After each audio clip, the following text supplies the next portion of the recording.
প্রায় 3 মাস পর এক্স এর প্রোফাইলে ঢুকলাম, দেখলাম রিলেশনশিপ স্ট্যাটাস দিছে, কিন্তু কার সেটা মেনশন করে নাই। দিলাম হাহা রিয়াক্ট। তারপর ফেসবুক থেকে বেরিয়ে এসে ছোট্ট করে একটা ঘুম দিলাম। ঘুম থেকে উঠে ফোন হাতে নিয়ে মেসেঞ্জারে গিয়ে দেখি উপরে লেখা আছে নিউ মেসেজ রিকোয়েস্ট। আইডিটার নাম জান্নাতুল ফেরদাউস। চিনতে আর বাকি রইল না, এটা আমার এক্স এর আইডি। অবাক হলাম তার এসএমএস গুলো দেখে। আপনারা শুনলে বুঝতে পারবেন। কুত্তা, শুয়োর, বানর, লুচ্চা লম্পট, কুলঙ্গার, হারামজাদা, হারামি, হনুমান, গাঁজাখোর, মদখোর, সিগারেটখোর, পানখোর, পানিখোর, বিড়িখোর, ভাতখোর, নুডলসখোর, যা যা বলা যায় সব বসে। ওই কুত্তা, তুই আমার স্ট্যাটাসে হা দিলি কেন রে? কুত্তার লেজ কি কখনোই সোজা হয় না? আর তুই এতদিন কই ছিলি রে কুত্তা? তোরে একবার পাই তোর হাতটা ভেঙে দিব। আমার পোস্টে হাহা দেওয়া না? বাপরে বাপ, এ কি ডেঞ্জারাস মাইয়া রে বাবা। একটা হাহাতেই এত কিছু। ভাগ্য ভালো যে এর সাথে আমার ব্রেকআপ হয়ে গেছে, নইলে অবস্থা কেরোসিন বানায় দিত। আর তুই আমারে পাইলে তবেই না হাত পা ভাঙবি, না পাইলে কেমনে? বোকা মেয়ে কোথাকার।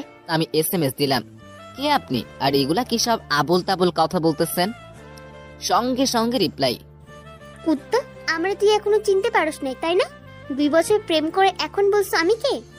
Sorry, wrong number. Wrong number মানে? আমি কি তোর সাথে ফোনে কথা বলছি নাকি রে বানর?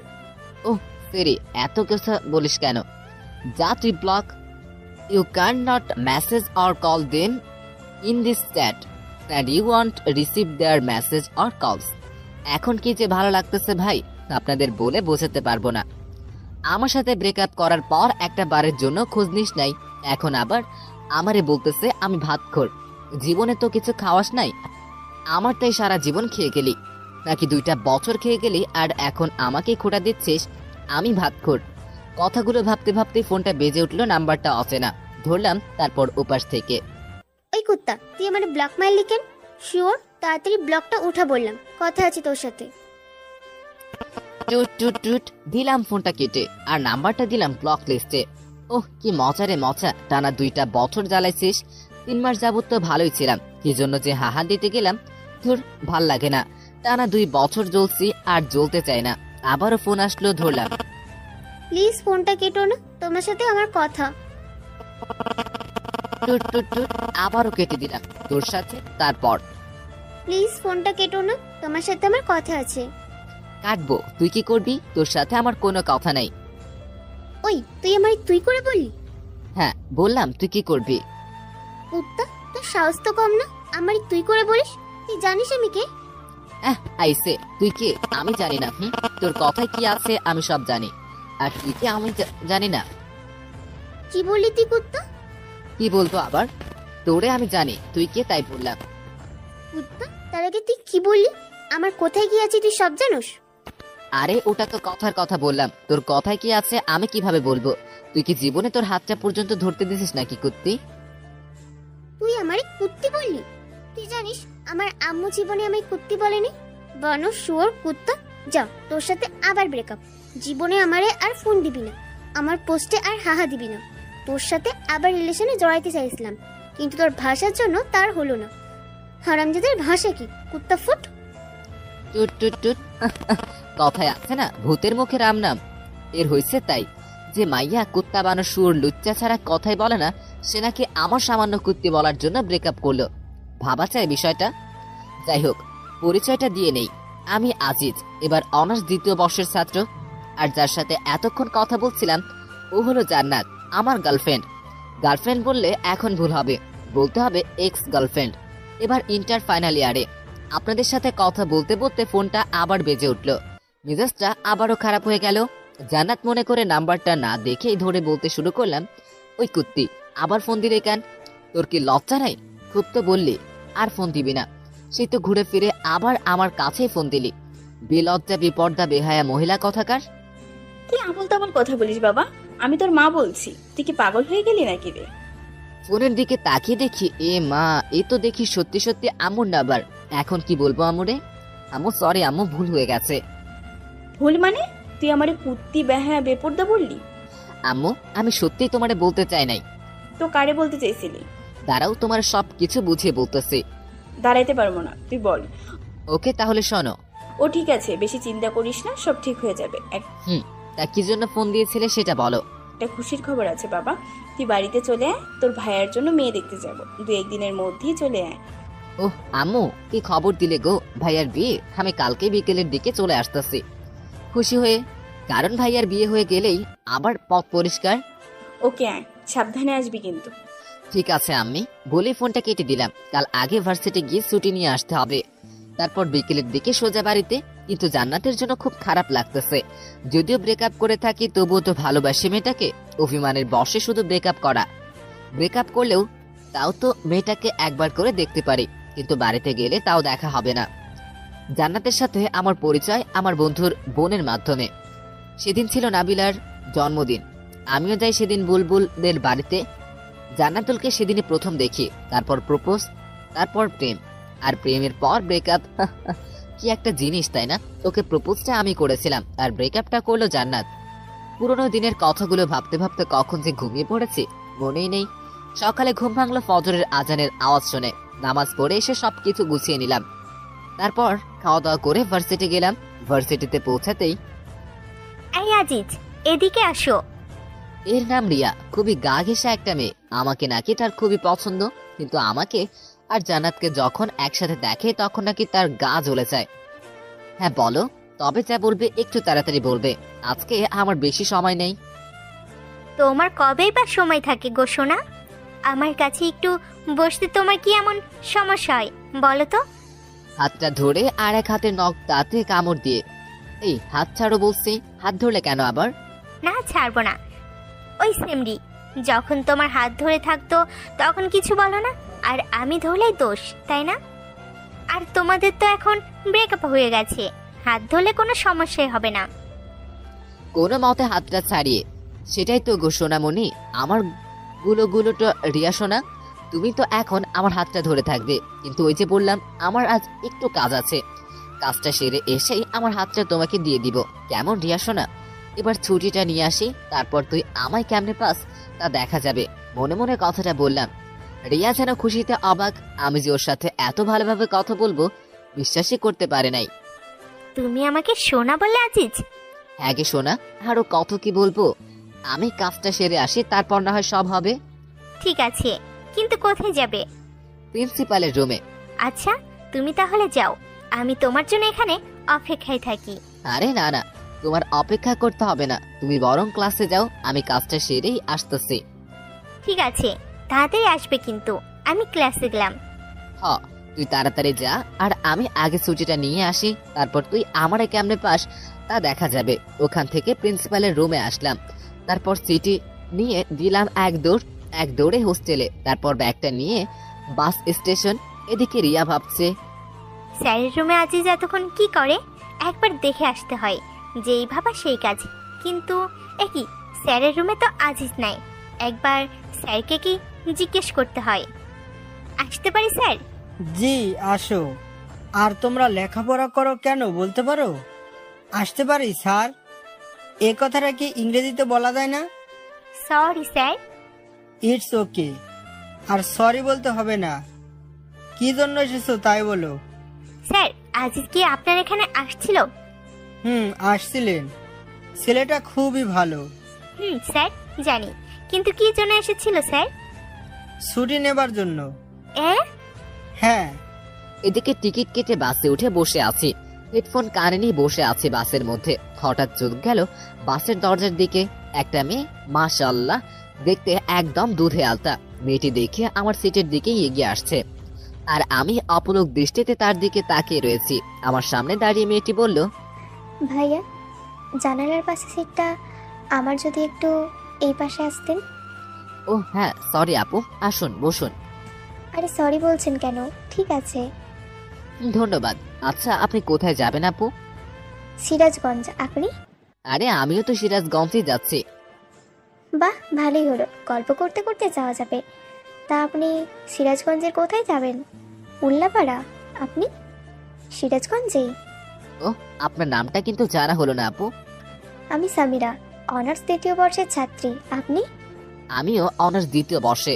আমি আজিজ। আমরা যেহেতু একই ক্লাসে, তাহলে আমরা তুমি করেই বলতে পারি। তুমি কি বলো সামিরা? অবশ্যই, কেন না। আচ্ছা সামিরা, তুমি কি সিঙ্গেল? কেন বলো তো? না, এমনি শুনতে চাইলাম। না, আমার বয়ফ্রেন্ড আছে। আর তুমি? কি আর বলবো দুঃখের কথা, আমি বর্তমানে ঝুলে আছি। ঠিক তোমার কথা বুঝলাম না। মানে 3 মাস আগে ব্রেকআপ হয়েছে, কাল রাতে আবার এক্সের সাথে কথাও হয়েছে। ও, তা কি কথা বললে কাল রাতে? শুনবে? ভালো। কথাগুলো শুনে যদি তোমার হাসতে হাসতে কাপড় খুলে যায়, তাহলে কিন্তু আমি দায়ী নই। ধর, ফাজলামো কর নাকি বলতো? তাহলে শোনো, কাল রাতের সব কথাগুলো সামিরাকে বললাম। মেয়েটা হাসতে হাসতে যেন গড়াগড়ি খাওয়ার মতো অবস্থা। আমার সব কথা শুনে সামিরা হাসতে হাসতে বলল, আজিজ, তুমি তাহলে ভাতখোর? তুমিও শুরু করলে নাকি? আরে না, এমনি মজা করলাম। হুম। আচ্ছা আজিজ, একটা কথা বলবো? বলো। তুমি যদি ভাতখোর হও, তাহলে তুমি এত চিকন কেন? তোমায় তো দেখে মনে হয় না তুমি ভাতখোর। কথাটা বলে মুখে হাত দিয়ে মুখে চেপে ধরে হাসতে হাসতে, ধুর, ফাজলামি করতেছো আমার সাথে, যাও, তোমার সাথে কথাই নাই। আরে আরে, রাগ করো কেন? আমি তো মজা করলাম। আচ্ছা সামিরা, ভাতখোর কাকে বলে বলতে পারবে? আমি কিন্তু এর মানেটা বুঝলাম না। হাহা, ওটা তোমার গার্লফ্রেন্ডের কাছে জিজ্ঞাসা কইরো, আমি বলতে পারলাম না। মেয়েটার সাথে কথা বলতে বলতে তার গন্তব্যস্থানে পৌঁছে গেলাম। বাসের মধ্যে দুজন যতটা সময় একসাথে ছিলাম, সারাক্ষণ সামিরার মুখে হাসি ছিল। যাওয়ার সময়, আজিজ, তুমি কিন্তু খুবই মজাদার একটা মানুষ। যতক্ষণ তোমার সাথে ছিলাম খুবই এনজয় করলাম মুহূর্তটা। আর তোমার কথা শুনে যতটুকু বুঝলাম, জান্নাত তোমাকে খুবই ভালোবাসে আর অভিমানের বশে শুধু তোমার সাথে এমন ব্যবহার করেছে। আমি জানি। আমি কিন্তু তোমার গার্লফ্রেন্ডকে চিনি। কি বলো, কিভাবে? সময় হলেই জানতে পারবে। আল্লাহ হাফেজ, ভালো থেকো আজিজ, আর জান্নাতের সাথে আবার ভাব করে নিও। আল্লাহ হাফেজ সামিরা। কিন্তু তুমি কিভাবে জান্নাতকে চেনো সেটা তো বলে যাও। যা, মেয়েটা চলে গেল। ধুর, ভালো লাগে না। এবার একটা রহস্যের মধ্যে রয়ে গেলাম। আবার ওর নামটা ছাড়া কিছুই জানা হলো না, এমনকি ফোন নাম্বারটাও নেওয়া হলো না। কথাগুলো ভাবতে ভাবতে আমার গন্তব্যস্থানে পৌঁছে গেলাম। আমার শহর উল্লাপাড়াতে। বাস থেকে নেমে একটা সিএনজি নিয়ে সোজা বাড়িতে। দরজার সামনে এসে কলিং বেল বাজাতেই আম্মু এসে দরজা খুলে দিলেন। কিরে, এত তাড়াতাড়ি এসে গেলি? কই আসলাম, এতদিন পর একটু আদর যত্ন করবে তা না বললো, এত তাড়াতাড়ি চলে আসলাম। আর এখন কত বাজে সেদিকে খেয়াল আছে তোমার আম্মু? বিকেল 5:30 বাজে। আচ্ছা বাবা, আমার ভুল হয়ে গেছে, আমাকে মাফ কর। এখন যা, ফ্রেশ হয়ে এসে কিছু খাবি। ভাইয়া কোথায়? তোর ভাইয়া তো রুমেই আছে। ওকে আম্মা চান, আমি গেলাম বলেই সোজা আমার রুমে চলে গেলাম। তারপর ফ্রেশ হয়ে খাওয়া দাওয়া করে ভাইয়ার রুমে গেলাম। গিয়ে, কি করছিস ভাইয়া? আরে আজিজ, তুই কখন আসলি? আর এদিকে আয়, বস এখানে। ভাইয়া, শুনলাম কাল নাকি তোর জন্য মেয়ে দেখতে যাবে। হ্যাঁ, সেজন্য তো তোকে নিয়ে আসলাম। কিন্তু তুই নাকি একটা মেয়ের সাথে রিলেশন করিস, তাহলে তার কি হবে?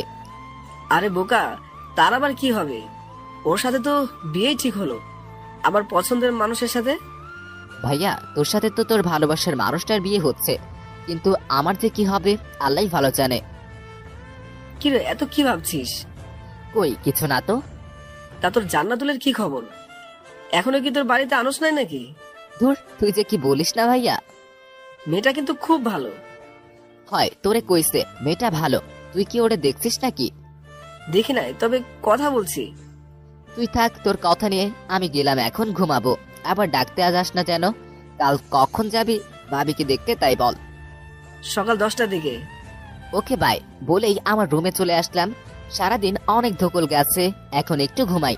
হঠাৎ করে ঘুমটা ভেঙে গেল। টেবিলের দিকে তাকিয়ে দেখি জান্নাত সাজগোজ করতেছে।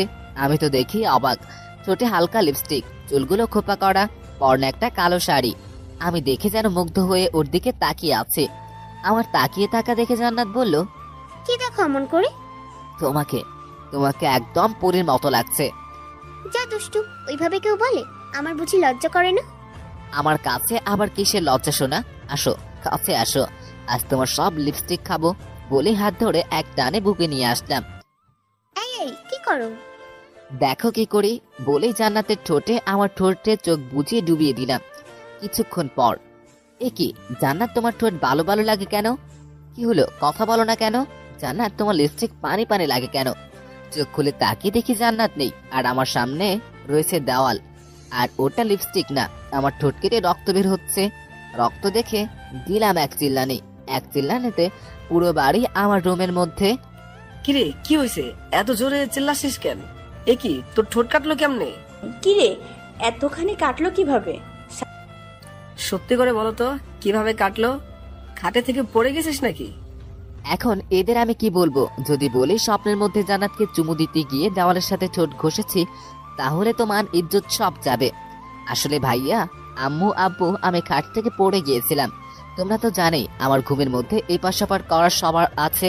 সাবধানে ঘুমাতে পারিস না? সবাই বিভিন্ন রকমের কথা বলে চলে গেল। উফ, বাঁচলাম। কি একটা কাণ্ড হয়ে গেল বলুন তো।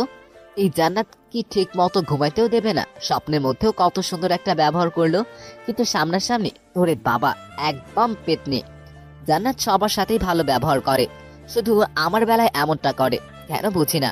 হয়তো ভালোবাসার মানুষটার প্রতি একটু বেশি অধিকার খাটাতে চায়, তাই আমার সাথে এমন করে। কথাগুলো ভাবতে ভাবতে কখন যে ঘুমিয়ে গিয়েছি খেয়ালই নেই। ঘুম থেকে উঠে ফজরের নামাজ পড়ে খাওয়া করে রেডি হয়ে ভাইয়ার জন্য মেয়ে দেখতে চলে আসলাম। তারপর যা দেখলাম, মোটেও তা দেখার জন্য প্রস্তুত ছিলাম না। কারণ তা হলো, ভাইয়ার জন্য মেয়ে দেখতে এসে বসে আছি প্রায় 1 ঘন্টা হলো, কিন্তু মেয়েকে আনার কোনো নামই নেই। মেয়ে আসুক আর নাই আসুক তাতে আমার কি? সামনে বিভিন্ন রকমের খাবার রাখা আছে, তা আমি মনের আনন্দ খেয়ে যাচ্ছি, কিন্তু ভাইয়া কিছুই খাচ্ছে না। ভাইয়ার মুখ দেখার মতো অবস্থা হয়ে আছে, একদম ধুতুম পেঁচা। তাই ভাইয়াকে বললাম, কিরে ভাইয়া, কিছু খাবি না নাকি? ধুর, আমরা আছি টেনশনে আর তুই হাসছিস। বুঝি না মেয়েদের এত সাজগোজ কেন লাগে। সে কখন থেকে বসে আছি, আমাদের কি সময়ের দাম নেই? এত চাপ নিস কেন? আসবে তো নাকি? তোর তো দেখি তরিস হয়েছে না। এত পেঁচাল পারিস কেন? দিব্যি তো খাইতেছিলাম। না রে ভাই, আমার পিছনে লাগলি কেন? আচ্ছা ঠিক আছে, আমি কথা বলবো না তোর সাথে। আমি খাই আর তুই অপেক্ষায় থাক ভাবিকে দেখার জন্য। আমি আর কোনো কথা না বলে খাওয়াতে মন দিলাম, নিজের দিকে তাকিয়ে খাইতেছি। খাওয়ার মাঝখানে কেউ একজন বলে উঠল, আরে আজিজ, তুমি এখানে কি করো? আরে সামিরা, তুমি? আমি তো আমার ভাইয়ের জন্য মেয়ে, মানে আমার ভাবিকে দেখতে এসেছি, কিন্তু তুমি এখানে কি করো? আরে আমি তো দুলালির বেস্ট ফ্রেন্ড, আমি এখানে থাকবো না তো কে থাকবে? কি রে, তোরা একে অন্যকে চিনিস নাকি? আর হ্যাঁ আম্মু, কাল আমি আর সামিরা তো একই সাথে আসছি। অনেক কথা হবার পরে মেয়ে দেখে বিয়ের দিনক্ষণ ঠিক করে যখন চলে আসবো, তখন আমি সামিরাকে আলাদা রাখলাম। তারপর, হ্যাঁ বল, কি বলবে? তুমি কিন্তু বললে না কিভাবে জান্নাতকে তুমি জানো। তোমায় তো বললামই, সময় হলে ঠিক জানতে পারবে। তাহলে তুমি বলবে না, তাই তো? আরে পাগল, রাগ করো কেন? তোমার ভাবি কি বিষয়টা জানে যে তুমি প্রেম করো? ধুর, ভাবি জানবে কিভাবে যে আমি প্রেম করি? ভাবিকে তো আমি আজকেই প্রথম দেখলাম।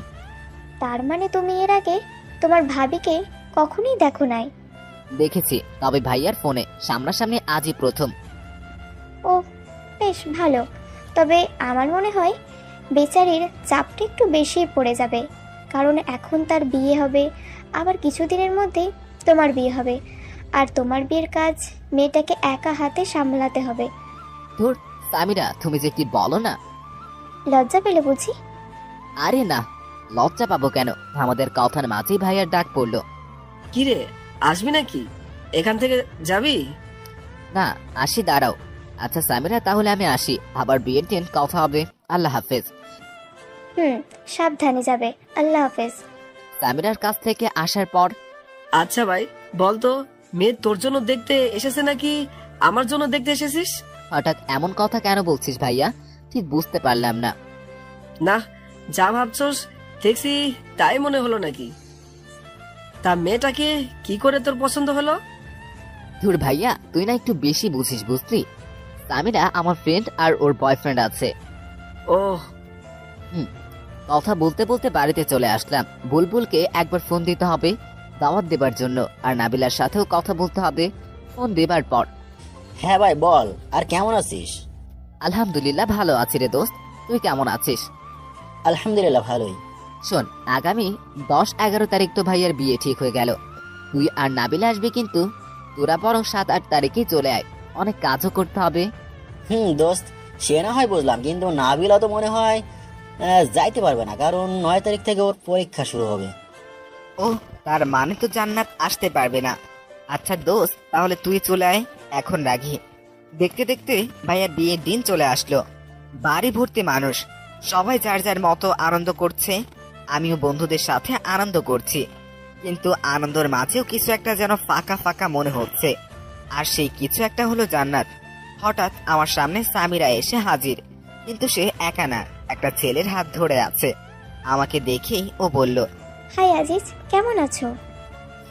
ভালো, তুমি? আমিও ভালো। আজিজ, এ হচ্ছে আমার ফ্রেন্ড তৌসিফ, তৌসিফ আহমেদ সামন। আর তৌসিফ, ও হলো আজিজ। তোমাকে তো বলেছি সবর বিষয়ে। হ্যালো ভাইয়া, কেমন আছেন? ভালো আছি ভাই, কিন্তু আমার মনে হয় তুমি ভালো নেই, তাই না? সামিরার কাছে যতটুকু জানা যায় তোমার বিষয়ে সবকিছু শুনলাম।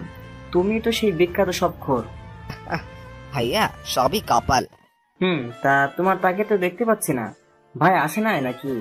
আসলে ভাইয়া, তার তো এক্সাম চলছে, তাই আসতে পারে নাই। এভাবে সামিরা ও তার বয়ফ্রেন্ডের সাথে বলে বিয়ের আসরে চলে আসলাম। বিয়ের সব কাজ সম্পন্ন করে ভাবিকে নিয়ে আমাদের বাড়িতে চলে আসলাম। 7 দিন পর খাবার টেবিলে। আজিজ, একটা কথা ছিল। হ্যাঁ ভাবি, বলো। ভাই, তোমার একটা কাজ করতে হবে। আরে ভাবি, এইভাবে বলছে কেন? বলো, তোমার জন্য আমার ভাইটা কি কাজ করতে পারে? আসলে ভাই, আমার বোনটা আজকে আসবে আমাদের এখানে, তোমার তাই একটু স্টেশনে যেতে হবে। ঠিক আছে ভাবি, তোমার চিন্তা করতে হবে না, আমি গিয়ে নিয়ে আসবো। কিন্তু ভাবি, তোমার বোনকে তো সেদিন বিয়েতে দেখলাম না। ওর তো এক্সাম চলছিল, তাই বাড়িতে আসতে পারে নাই। এখন সোজা আমাদের এখানে আসবে। ওহ, তা ভাবি, তোমার বোনের নামটা কি? জেসমিন। ঠিক আছে। ভাবির সাথে কথা বলে রুমে এসে ঘুমিয়ে বিকালের দিকে স্টেশনে গেলাম। অনেকক্ষণ হলো দাঁড়িয়ে আছি, শালার ট্রেন আসার নামই নেই। তাই স্টেশনের একটা বেঞ্চে বসে পড়লাম। কিছুক্ষণ পর একটা ট্রেন থামলো, আর ট্রেন থেকে নেমে দেখলাম একটা মেয়ে আমার দিকেই আসছে। মেয়েটাকে দেখে মনে হচ্ছে খুবই পর্দাশীল একটা নারী। পরনে একটা কালো বোরখা, হাতে হাত মোজা, পায়ে পা মোজা, মাথাটা বোরখার কালো কাপড় মানে হিজাব দিয়ে ঢাকা। আমার সামনে এসে মেয়েটা, আপনি কি আজিজ? কিন্তু আপনাকে তো ঠিক চিনলাম না। আমি জেসমিন, আর আপনি আমার বিয়ান, তাই না? বেআইন? আমি আপনার বেআই, কিন্তু বেআইন সাহেব, আপনি আমায় চিনলেন কেমন করে? আপনি তো আমায় আগে কখনো দেখেন নাই। আমি আসলে আমি আপু কাল আপনার একটা ফটো দিয়েছিল, তাই ছিলাম আর কি। কিন্তু বেআইন, আপনার কণ্ঠটা কেমন যেন চেনা চেনা লাগছে। কি বললে বলেন? আমার কণ্ঠ চেনা চেনা লাগে? আরে বেআইন, এমন মজা করলাম, আপনি 10টা না 5টা না, একটা মাত্র বেআইন, তাই মজা করলাম। মাইন্ড করলেন নাকি? না না, মাইন্ড করবো কেন? আমরা কি এখানে দাঁড়িয়ে থাকবো, নাকি আমাকে আপনাদের বাড়িতে নিয়ে যাবেন বিআই মশাই? ওহ হ্যাঁ, চলুন চলুন। চলুন। তারপর বেআইনকে নিয়ে বাড়িতে চলে আসলাম, আর ভাবিকে বললাম, ভাবি, এই নাও তোমার আমানত, সশরীরে নিয়ে এসছি। ভাই, ধন্যবাদ। স্বাগত। শোনো, আমি এখন আবার ঘুমাবো, রাতে কিছু খাবো না, আবার ডাকতে যেও না যেন। বলি রুমে গিয়ে দিলাম ঘুম। সকালে বুকের উপরে কিছু একটা ভারী ভারী অনুভব করলাম। মনে হচ্ছে কেউ একজন আমার বুকের উপরে মাথা রেখে শুয়ে আছে। চোখ খুলে তাকিয়ে দেখি, এ কি, এ তো জান্নাত। জান্নাত কিভাবে আমার রুমে আসলো, আর আমার বুকে মাথা রেখে শুয়ে আছে কেন? নাকি আমি আবার সেদিনের মতো স্বপ্ন দেখছি? হয়তো স্বপ্নই হবে। সেদিন স্বপ্ন জান্নাত মনে করে দেওয়ালের সাথে কি একটা কাণ্ড হয়ে গেল। ভাবতেই কেমন গা কেমন করে ওঠে। কিন্তু যদি এটা মানুষ না হয়, তবে এত ভারী ভারী লাগে কেন? হাতে একটা চিমটি কেটে দেখলাম, না, এটা তো স্বপ্ন না, সত্যি এটা জান্নাত। একবার ধাক্কা দিয়ে দেখি কে এটা। এই মেয়ে, ওই ওঠ। কি হয়েছে? ধাক্কাও কেন? ওই, তুমি এইখানে কি করো, আর আমাদের বাড়িতে আসলে কেমন করে? জান্নাত চোখ খুলে তাকিয়ে দেখে সে আমার বুকের উপরে শুয়ে আছে। অমনি লাফ দিয়ে ওঠে। আমি তো আসি তোকে মারার জন্য। মুখে কিছুটা রাগী ভাব এনে, বুঝলাম আমাকে মারতে এখানে আসছো, কিন্তু আমার বুকের উপরে কি করো? আমি তোর রুমে এসে দেখি তুই ঘুমিয়ে আছিস, তাই কিছু বলি না, কারণ আমি যাকে মারি সামনাসামনি মারি। আমি কি ভীতু নাকি? তাও বুঝলাম তুমি ভীতু না, কিন্তু আমাদের বাড়িতে আসলে কেমন করে তাই বলো। কাল তো তুই নিজেই আমাকে নিয়ে আসলি। কি বলো, আমি কখন তোমাকে নিয়ে আসলাম? কাল বিকালে। তোর ফাজলামো করো নাকি আমার সাথে? কাল বিকালে কোথায় থেকে তোমাকে নিয়ে আসলাম? কেন, স্টেশন থেকে। আরে কাল তো আমি আমার ভাবির বোনকে স্টেশন থেকে নিয়ে আসছি। তোমাকে কখন আনলাম?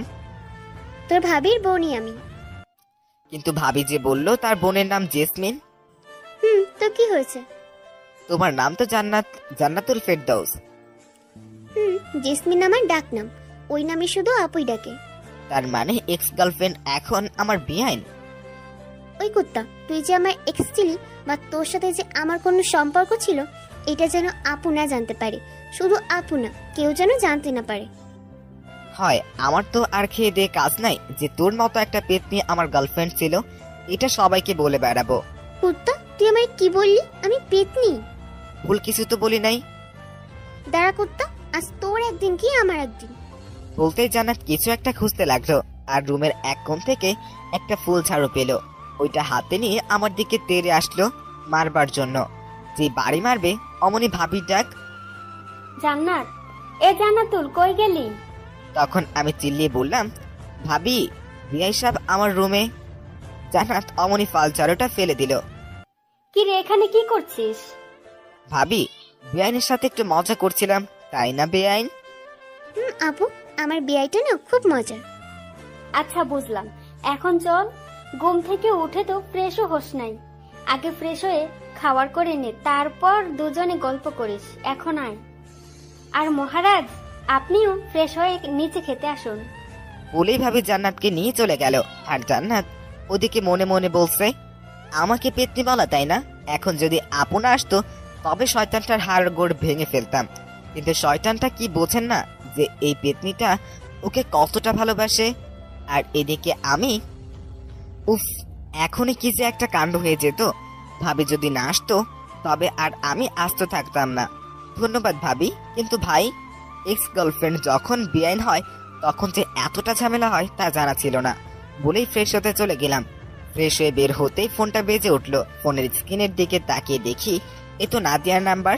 নাদিয়া আমার স্কুল লাইফের ফ্রেন্ড, আর ও তো এখন চিটাগাং। রিসিভ করার পর, ওই কুত্তা, তুই নাকি এখন বাড়িতে? তো কি হয়েছে? তুই তো চিটাগাঙে এখন, তাই না? না, আমি বাড়িতে আসছি আজ 5 দিন হলো। আর কুত্তা, তুই বাড়িতে আমায় বলবি না আমি একা একা বাড়িতে বসে বসে বোরিং হচ্ছি? তুই কি আমার বলতে পারতিস না যে তুই বাড়িতে আসছিস? আমি এত কিছু জানি না। বিকালে আমার সাথে দেখা কর তুই।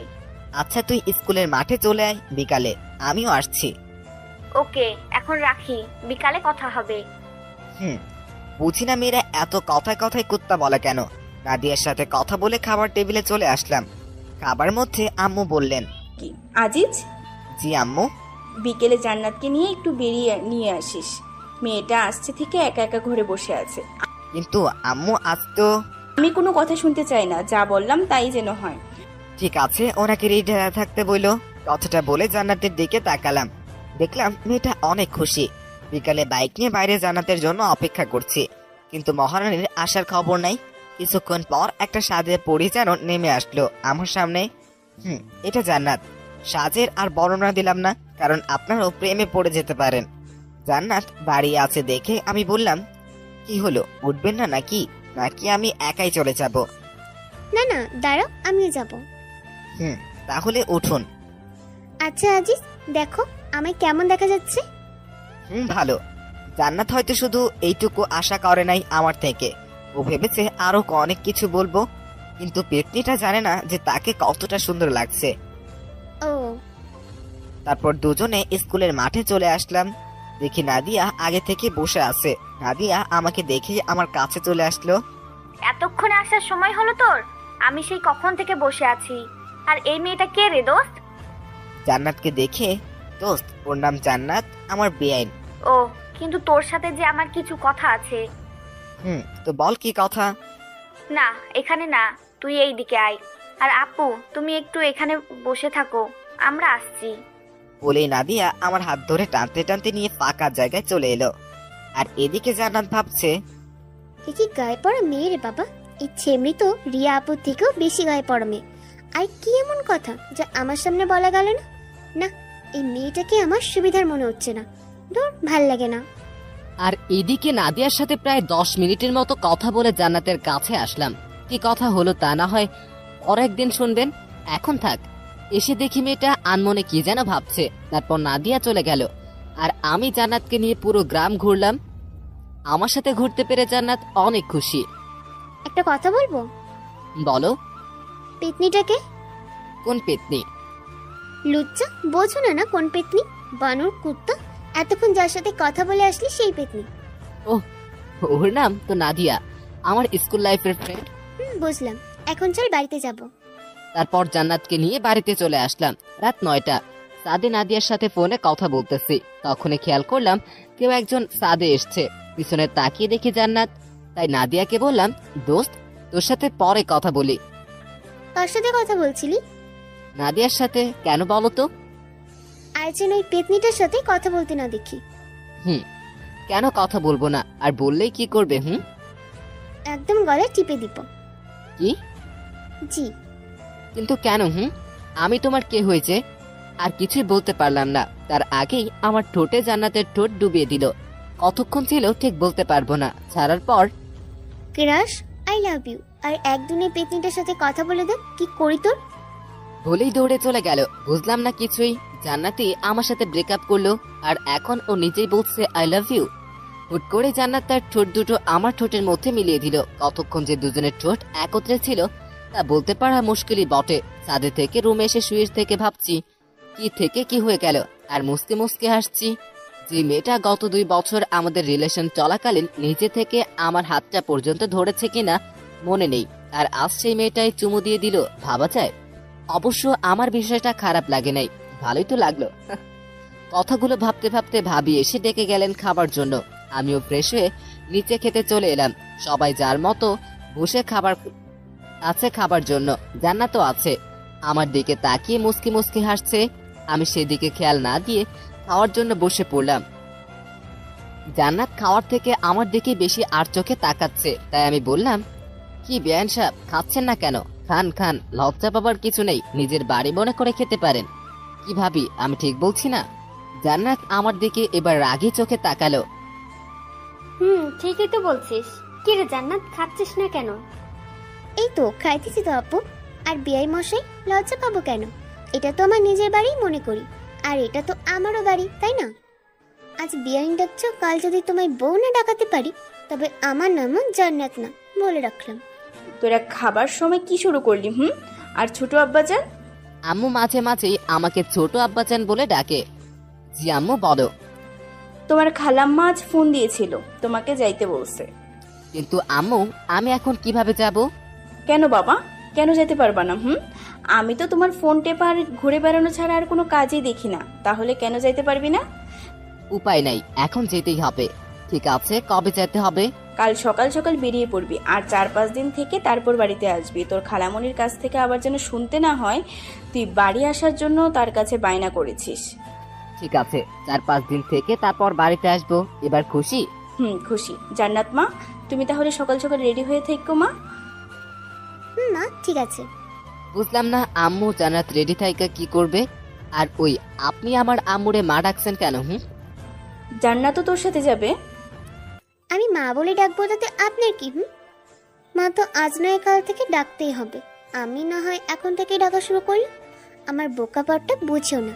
আর একবার শুধু কাল তোমার সাথে দেখা করতে পারি, তারপর দেখো তোমার কেমন নাচানো নাচে। আমি আর কি কমু, সবাই তোমাদের ইচ্ছা। পরের দিন সকাল 8টায় রেডি হয়ে বাইকে দাঁড়িয়ে আছি। কিছুক্ষণ পর জান্নাত আসলো, সাথে আম্মু আর ভাবি। তাদের কাছ থেকে বিদায় নিয়ে বাইকটা নিয়ে বেরিয়ে পড়লাম।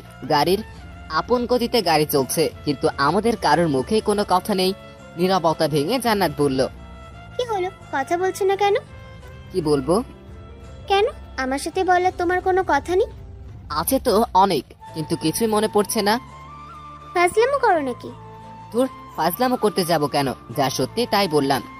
ঠিক আছে, এখন বলো আমার কেমন লাগছে দেখতে?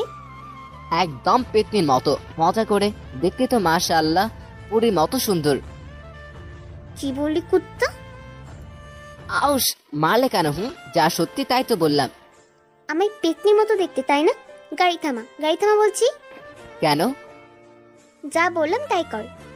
ওকে, গাড়ি থামানোর পর আজিজ, তুই কি বুঝতে পারছিস যে তুই এখন ফেসে গিয়েছিস? মানে আমি ফেসে গিয়েছি মানেটা কি?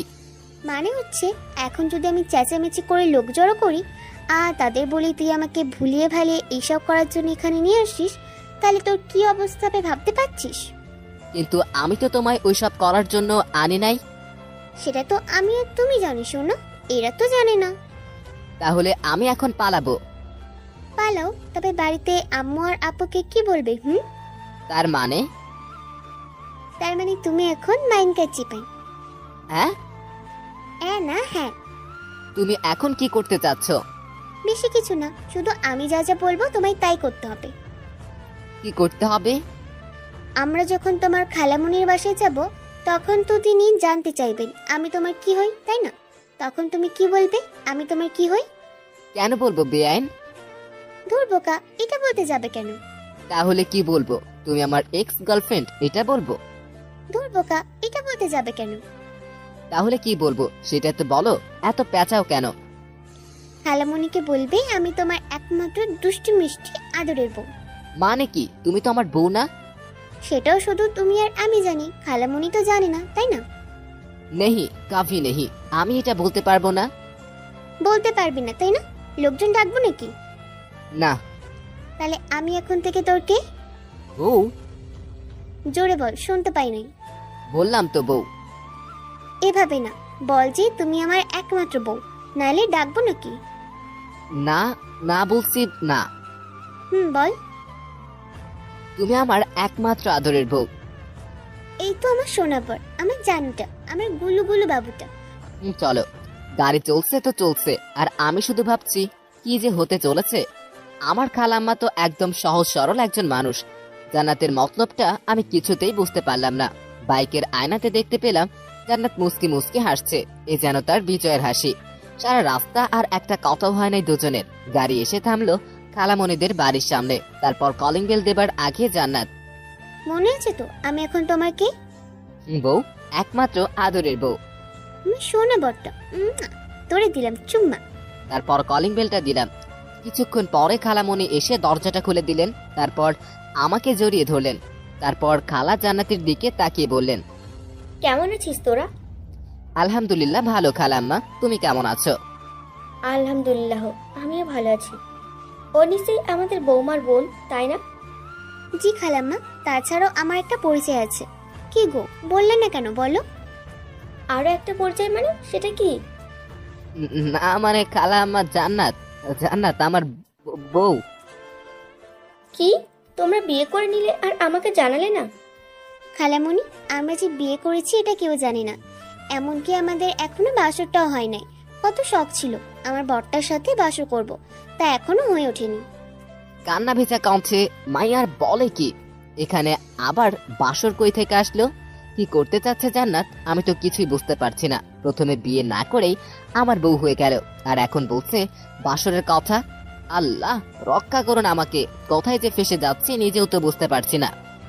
কি, তোরা যে বিয়ে করেছিস বাড়িতে কেউ জানে না? না গো খালামণি, কেউ জানে না। আজিজ বলল খালামণি নাকি অনেক ভালো, আর তোমার কাছে আসলে নাকি তুমি সবকিছু সমাধান করে দিবে, তাই তো তোমার কাছে আমরা চলে আসলাম। তোরা চিন্তা করিস না, আমি সব ঠিক করে দেব। আর আজিজ, তুই বিয়ে করবি আমাকে একবার বলতে পারতি, আমি কি না করতাম না? কি রে বাবা, তুই জানিস না তোর খালুমণি তোকে কতটা ভালোবাসে।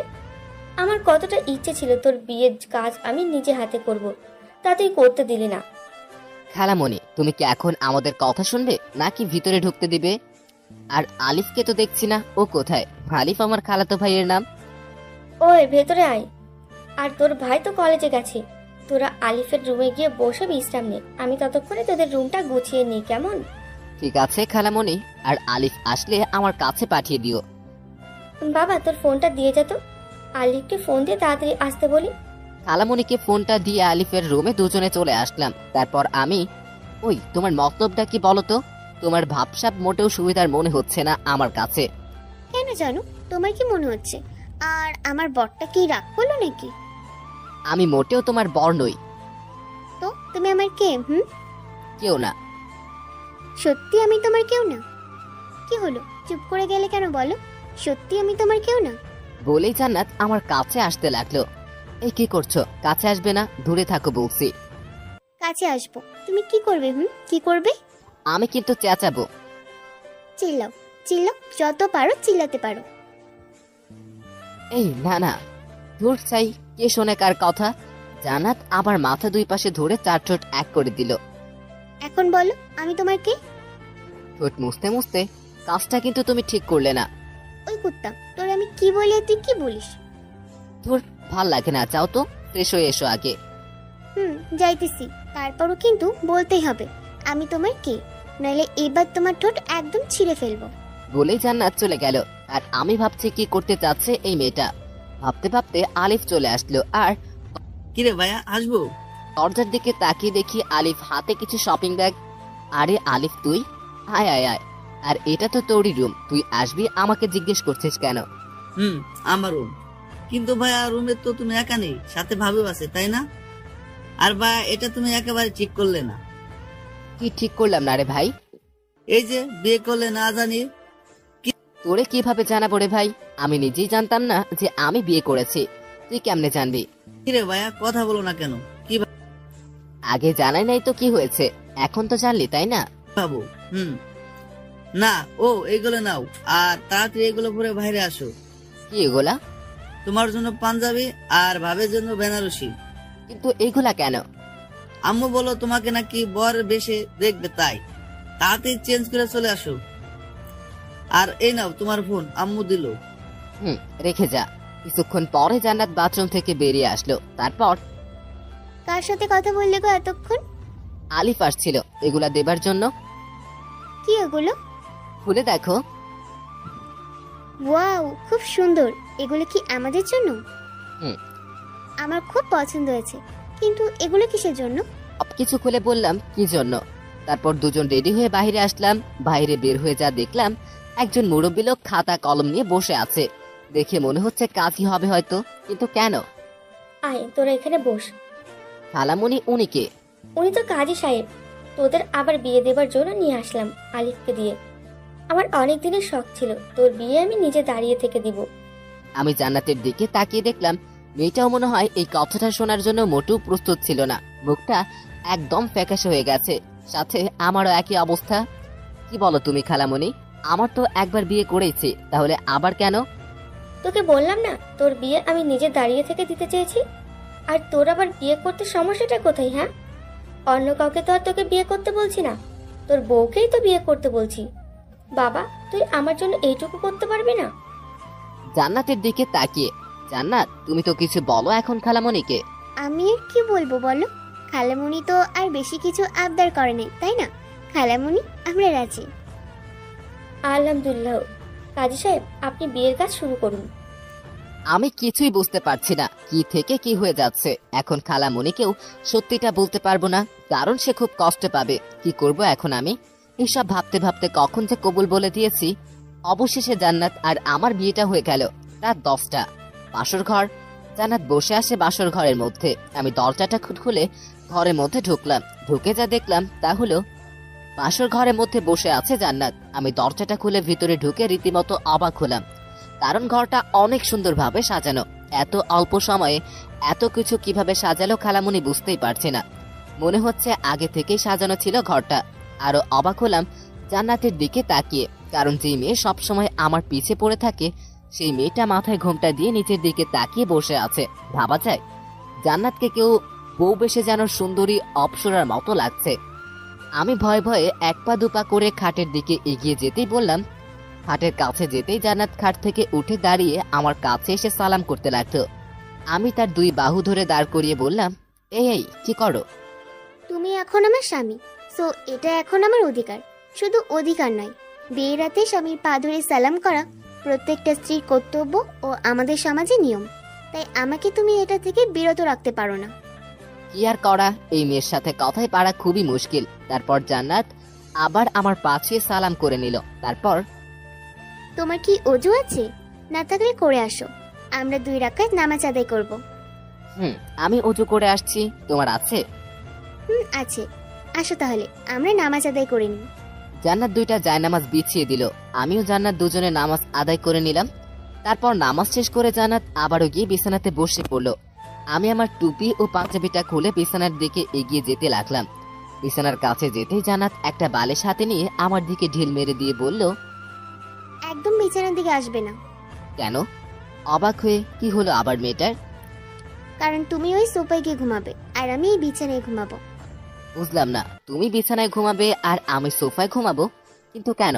আমাদের তো বিয়ে হয়ে গেছে, আমরা এখন স্বামী স্ত্রী, তাহলে একসাথে ঘুমালে সমস্যাটা কোথায়? কারণ আমি তো আর একা না, তাই না? তোমার তো অনেক বান্ধবী আছে, ভার্সিটিতে রিয়া আপু, তারপর দেখলাম নাদিয়া নামের ওই পেতনি, আর এখন সামিরা আপু তোমার কথা বলে, তার সাথে আমার যখনই কথা হয়। কি বলো এগুলা? তুমি জানো আমি কত কষ্টে সেদিন রিয়াকে ফাঁকি দিয়ে আসছি। রিয়াকে যদি ভালোই বাসতাম তাহলে কি আর তাকে এইভাবে অবহেলা করতাম? সে না হয় বুঝলাম, কিন্তু নাদিয়া আর সামিরা আপু, তুমি সেদিন নাদিয়ার সাথে কি কথা বললে যা আমার সামনে বলা যেত না? এই কথা এটা সেদিন জিজ্ঞেস করলেই তো বলে দিতাম, এর জন্য আমার পাগলিটা অভিমান করে আছে। সেদিন বলো নাই তো এখন বলো, একদম মিথ্যা কথা বলবে না, তাহলে কিন্তু। আচ্ছা শোনো তাহলে, নাদিয়া আমার স্কুল জীবনের বান্ধবী, আর তোমার বেস্ট ফ্রেন্ডের ভাইয়ার গার্লফ্রেন্ড। ঠিক বুঝলাম না, আমার বেস্ট ফ্রেন্ড তো নাবিলা, আর নাবিলার ভাই তো বুলবুল ভাইয়া, তার মানে নাদিয়া আপু বুলবুল ভাইয়ার গার্লফ্রেন্ড। মাই ডিয়ার বউ, তোমার আর আমার মধ্যে যেমন মনোমালিন্য হয়েছিল ঠিক তেমনি ওদের মধ্যেও একই অবস্থা হয়েছিল, তাই আমি তাদের সবকিছু ঠিক করে দিলাম। আর তুমি তো জানোই তোমার সামিরা আপুর বয়ফ্রেন্ড আছে, তাহলে? আর সামিরা আমার একজন ভালো ফ্রেন্ড, বুঝতে পারলে বউ? বলি বালিশটা হাতে নিয়ে সোফার দিকে যেতে লাগলাম আর বললাম, তাহলে আমি কি এখন সোফাতেই ঘুমাবো? কেন? তুমি তো বললে আমি যেন বিছানাতে না যাই। আমি কখন তোমাকে বললাম? এই মাত্র বললে। ও বুঝতে পারছি, তুমি তো আমায় ভালোই বাসো না, তাই তো সোফাতে ঘুমাতে যাচ্ছ, তাই না? বুঝি তো, সব বুঝি। ও, এখানেও আমার দোষ হয়ে গেল, তাই না? নিজের কাছে কখনোই দোষ দিবা না। আমার বর থাকতে আমি কেন দোষ নিতে যাব? হয়েছে, আমার বরটার আর মন খারাপ করে থাকতে হবে না। আসো সোনামুনি, তোমায় একটু আদর করে দিই। বলেই এক লাফে সোজা জান্নাতের কোলে মাথা রেখে শুয়ে পড়লাম, আর জান্নাত আমার মাথায় হাত বুলিয়ে দিতে লাগলো। আচ্ছা জান্নাত, ধরো যদি আমি সত্যি ওদের একজনের সঙ্গে প্রেম করতাম, তাহলে কি করতে? তোমার মাথার সব চুলগুলো ন্যাড়া করে দিতাম, হাতটা ভেঙে দিতাম, আর নাকি ঘুষি মেরে নাক ফাটিয়ে দিতাম। ওরে বাবা, এত কিছু করতে? তখন তো আমায় কেমন বাজে দেখা যেত। তখন তাতে আমার কি? তখন তো সবাই বলতো, দেখ দেখ জান্নাতের বরটাকে কেমন বাজে দেখা যায়। বলতো, কিন্তু কেউ তো তোমায় আর আমার থেকে আলাদা করতে পারতো না। মা, তোমার মাথায় তো সেই লেভেলের বুদ্ধি। তা আমায় কি এখন অমন করবে নাকি, যাতে আমার দিকে কেউ নজর না দেয়? না, তা করবো না, তবে এমন কিছু করব যাতে করে কেউ তোমার উপর নজর দিল তোমার নজর যেন তাদের উপর না পড়ে। সেটা কিভাবে? আমার বেবি লাগবে, একদম ফুটফুটে কিউট বাচ্চা, যাতে তুমি তার কথা চিন্তা করে হলেও আমাদেরকে ছেড়ে না যাও। বলে কেঁদে দিল আমার বুকের উপরে মুখ লুকিয়ে। ধুর পাগলি, তোমাকে ছাড়া আমি বাঁচবই না, ছেড়ে যাও তো দূরের কথা। জান্নাতুলকে জড়িয়ে ধরে তার কপালে একটা চুমু দিয়ে কথাটা বললাম। সত্যি তো? কখনো আমাকে ছেড়ে যাবে না তো? নেহি বউ, কাভি নেহি। তারপরও আমার বেবি লাগবে, আর আজকে থেকেই মিশন শুরু করব আমরা। আজকে থেকেই? তাহলে দেরি কেন? চলো ভেগে পড়ি, আমাদের মিশন স্টার্ট করি, কি বলো? যা দুষ্টু। ইস, আমার বউ তো দেখি লজ্জায় পায়। আসো, আরো কাছে আসো বউ, আর লজ্জা পেতে হবে না। আসো, আমাদের মিশনটা স্টার্ট করা যাক। বলে জান্নাতের ঠোঁটে আমার ঠোঁট ডুবিয়ে দিলাম। ধীরে ধীরে আমরা একে অন্যের মাঝে হারিয়ে যেতে লাগলাম। সবকিছু জানতে চাহিয়া লজ্জা দিবেন না। আমাদের মিশন কমপ্লিট, এখন ফরজ গোসলটা করতে হবে। আমরা এখন যাই, ফরজ গোসলটা সেরে আসি, কেমন? গোসল শেষে করে দুজনেই আবার রুমে এসে শুয়ে পড়লাম। আমি বালিশে মাথা রেখে শুয়ে আছি, আর জান্নাত আমার বুকের উপরে মাথা রেখে শুয়ে আছে। আমি জান্নাতকে বললাম, জান্নাত, আই বউ, শোনো না। বলো না। আমরা কি সত্যি সত্যি বিয়ে করে নিয়েছি? কি বলো এগুলো? বিয়ে করে মিশন কমপ্লিট করে এখন বলছো আমরা কি সত্যি সত্যি বিয়ে করেছি? আমার না বিশ্বাসই হচ্ছে না যে আমরা মিশনটা পর্যন্ত কমপ্লিট করে ফেলেছি। কি থেকে কি হয়ে গেল, তাই না? জি না, আমি চেয়েছি বলেই বিয়েটা হলো, বুঝলে? তার মানে তুমি এই সিচুয়েশনটা না পড়লে বিয়ে করতে না? করতাম কি করতাম না সেটা নয়, কাল সকালেই জানতে পারতে। হুম। এখন ভালো ছেলের মতো তোমার এই পেতনি বউটাকে শক্ত করে জড়িয়ে ধরে ঘুমাও তো, অনেক রাত হয়ে গেছে। বউ, তুমি শুধু আমার পেতনি বউ না, আমার দুষ্ট মিষ্টি আদরের বউ। হয়েছে, আর পাম মারতে হবে না, নাও এবার ঘুমাও। আমি আর কথা না বলে জান্নাতকে দু বাহু দ্বয়ের মধ্যে আগলে নিয়ে তার কপালে একটা ভালোবাসার পরশ এঁকে দিলাম। জান্নাত আমার বুকের উপরে মুখ লুকিয়ে ঘুমিয়ে পড়লো। এই মেয়েটা কিছুদিন আগেও কি ঝগড়াটাই না করলো আমার সাথে, আর এখন আমার বুকে মুখ লুকিয়ে আমাকে শক্ত করে জড়িয়ে ধরে ঘুমিয়ে আছে। এমন ভাবে ধরে আছে যেন ছেড়ে দিলেই আমি হারিয়ে যাব। ঘুমন্ত পুরীটাকে বুকের সাথে আরো শক্ত করে জড়িয়ে নিয়ে আমিও ঘুমের দেশে পা বাড়ালাম। সকালে নাকের মধ্যে কেমন যেন সুরসুরি অনুভব করলাম। সাথে সাথে হাঁচি দিয়ে চোখ খুলে তাকিয়ে দেখি জান্নাত আমার পাশে বসে হাসছে। অনেক রাগ হলেও তার হাসিতে যেন আমি আবারও তার প্রেমে পড়ে গেলাম। জান্নাত হাসতে হাসতে বলল, এই যে মিস্টার বর, ঘুম ভাঙলো তাহলে? ফজরের আজান যে হয়ে গেছে সেদিকে খেয়াল নেই। ওঠো, তাড়াতাড়ি উঠে ফ্রেশ হয়ে অজু করে আগে নামাজ পড়ে নেন, তারপর নয় আবার ঘুমাইন। আর একটু ঘুমাই না বউ, তারপর নামাজ আদায় করে নেই। না, তা হচ্ছে না, ওঠো বলছি। তারপর উঠে নামাজ আদায় করে এসে জান্নাতকে আবারও বুকে নিয়ে ঘুমিয়ে গেলাম। কিছুক্ষণ পরে মনে হলো কেউ যেন দরজায় ঠকঠক করছে। কে? ভাইয়া, আমি আলিফ। আর কতক্ষণ ঘুমাবে? এবার তো উঠো, আম্মু খাবার জন্য ডাকছে তো। খালামুনিকে বলো আসছি। তুই এখন যা তো ভাই, 5 মিনিট লাগবে আমার। তারপর আলিফ চলে গেল। আমি জান্নাতকে নিয়ে দরজা খুলে বের হলাম। তারপর যা দেখলাম তার জন্য মোটেও প্রস্তুত ছিলাম না, কারণ আমার সামনে দাঁড়িয়ে আছে আম্মু, আব্বু, ভাইয়া আর ভাবি। আমি তাদের দেখে একদম থ হয়ে গেলাম। এরা এখানে কিভাবে আসলো? আমি ভয়ে ভয়ে আম্মুর দিকে তাকিয়ে বললাম, আম্মু বিশ্বাস করো আমরা কিছুই করি নাই। আর আম্মু, আমি এসব করতে চাই নাই। এই জান্নাত আমাকে ব্ল্যাকমেল করে এইসব বলতে বাধ্য করেছে। আমার এমন হ্যাবলা মার্কা মুখ দেখে সবাই ফিক করে হেসে দিল, আর জান্নাত গিয়ে আম্মুকে জড়িয়ে ধরলো। কি হচ্ছে সব? আমরা সব আগে থেকে জানতাম রে গাধা, অমন মুখ বানিয়ে আছিস কেন? জানতে মানে কি জানতে তোমরা? তোর সাথে যে এই বিয়েটা হলো তা আমারই প্ল্যান ছিল, তোকে তোর খালামনির বাড়িতে আসতে বলা। আর জান্নাত যে তোকে ব্ল্যাকমেল করেছে সেটাও আমার প্ল্যান ছিল। কি বলছো এগুলো আম্মু? তোমার প্ল্যান ছিল মানে? তোমরা বললে কি আমি জান্নাতকে বিয়ে করতাম না, আর এগুলা কেন করলে? আমি তো তাই বুঝতে পারছি না। তুই আমাদের ভুল বুঝছিস, আগে কথাটা শুন। ধুর, তুমি থাকো তোমার ভুল বোঝাবুঝি নিয়ে, আমায় কেউ বিরক্ত করবে না। আমার মাথায় যেন কিছুই খেলছে না। ওখানে আর থাকলাম না, কারণ আমার প্রচন্ড রাগ উঠে গেছে। আর আমার রাগ উঠলে আমি কি করি নিজেও জানি না। আমার থেকে কেন লুকাতে হবে এগুলা? আমাকে বললে আমি কি জান্নাতকে বিয়ে করতাম না নাকি? আমিও তো জান্নাতুলকে ভালোবাসি। আমি যখন সবার সামনে থেকে চলে আসলাম তখন জান্নাত আমার পিছু পিছু আসতে লাগলো। মা, তুই কোথায় যাস? আম্মু, দেখলে তো তোমার ছেলে কতটা রেগে গেছে। আমি যাই, তার রাগ আগে ভাঙিয়ে আসি।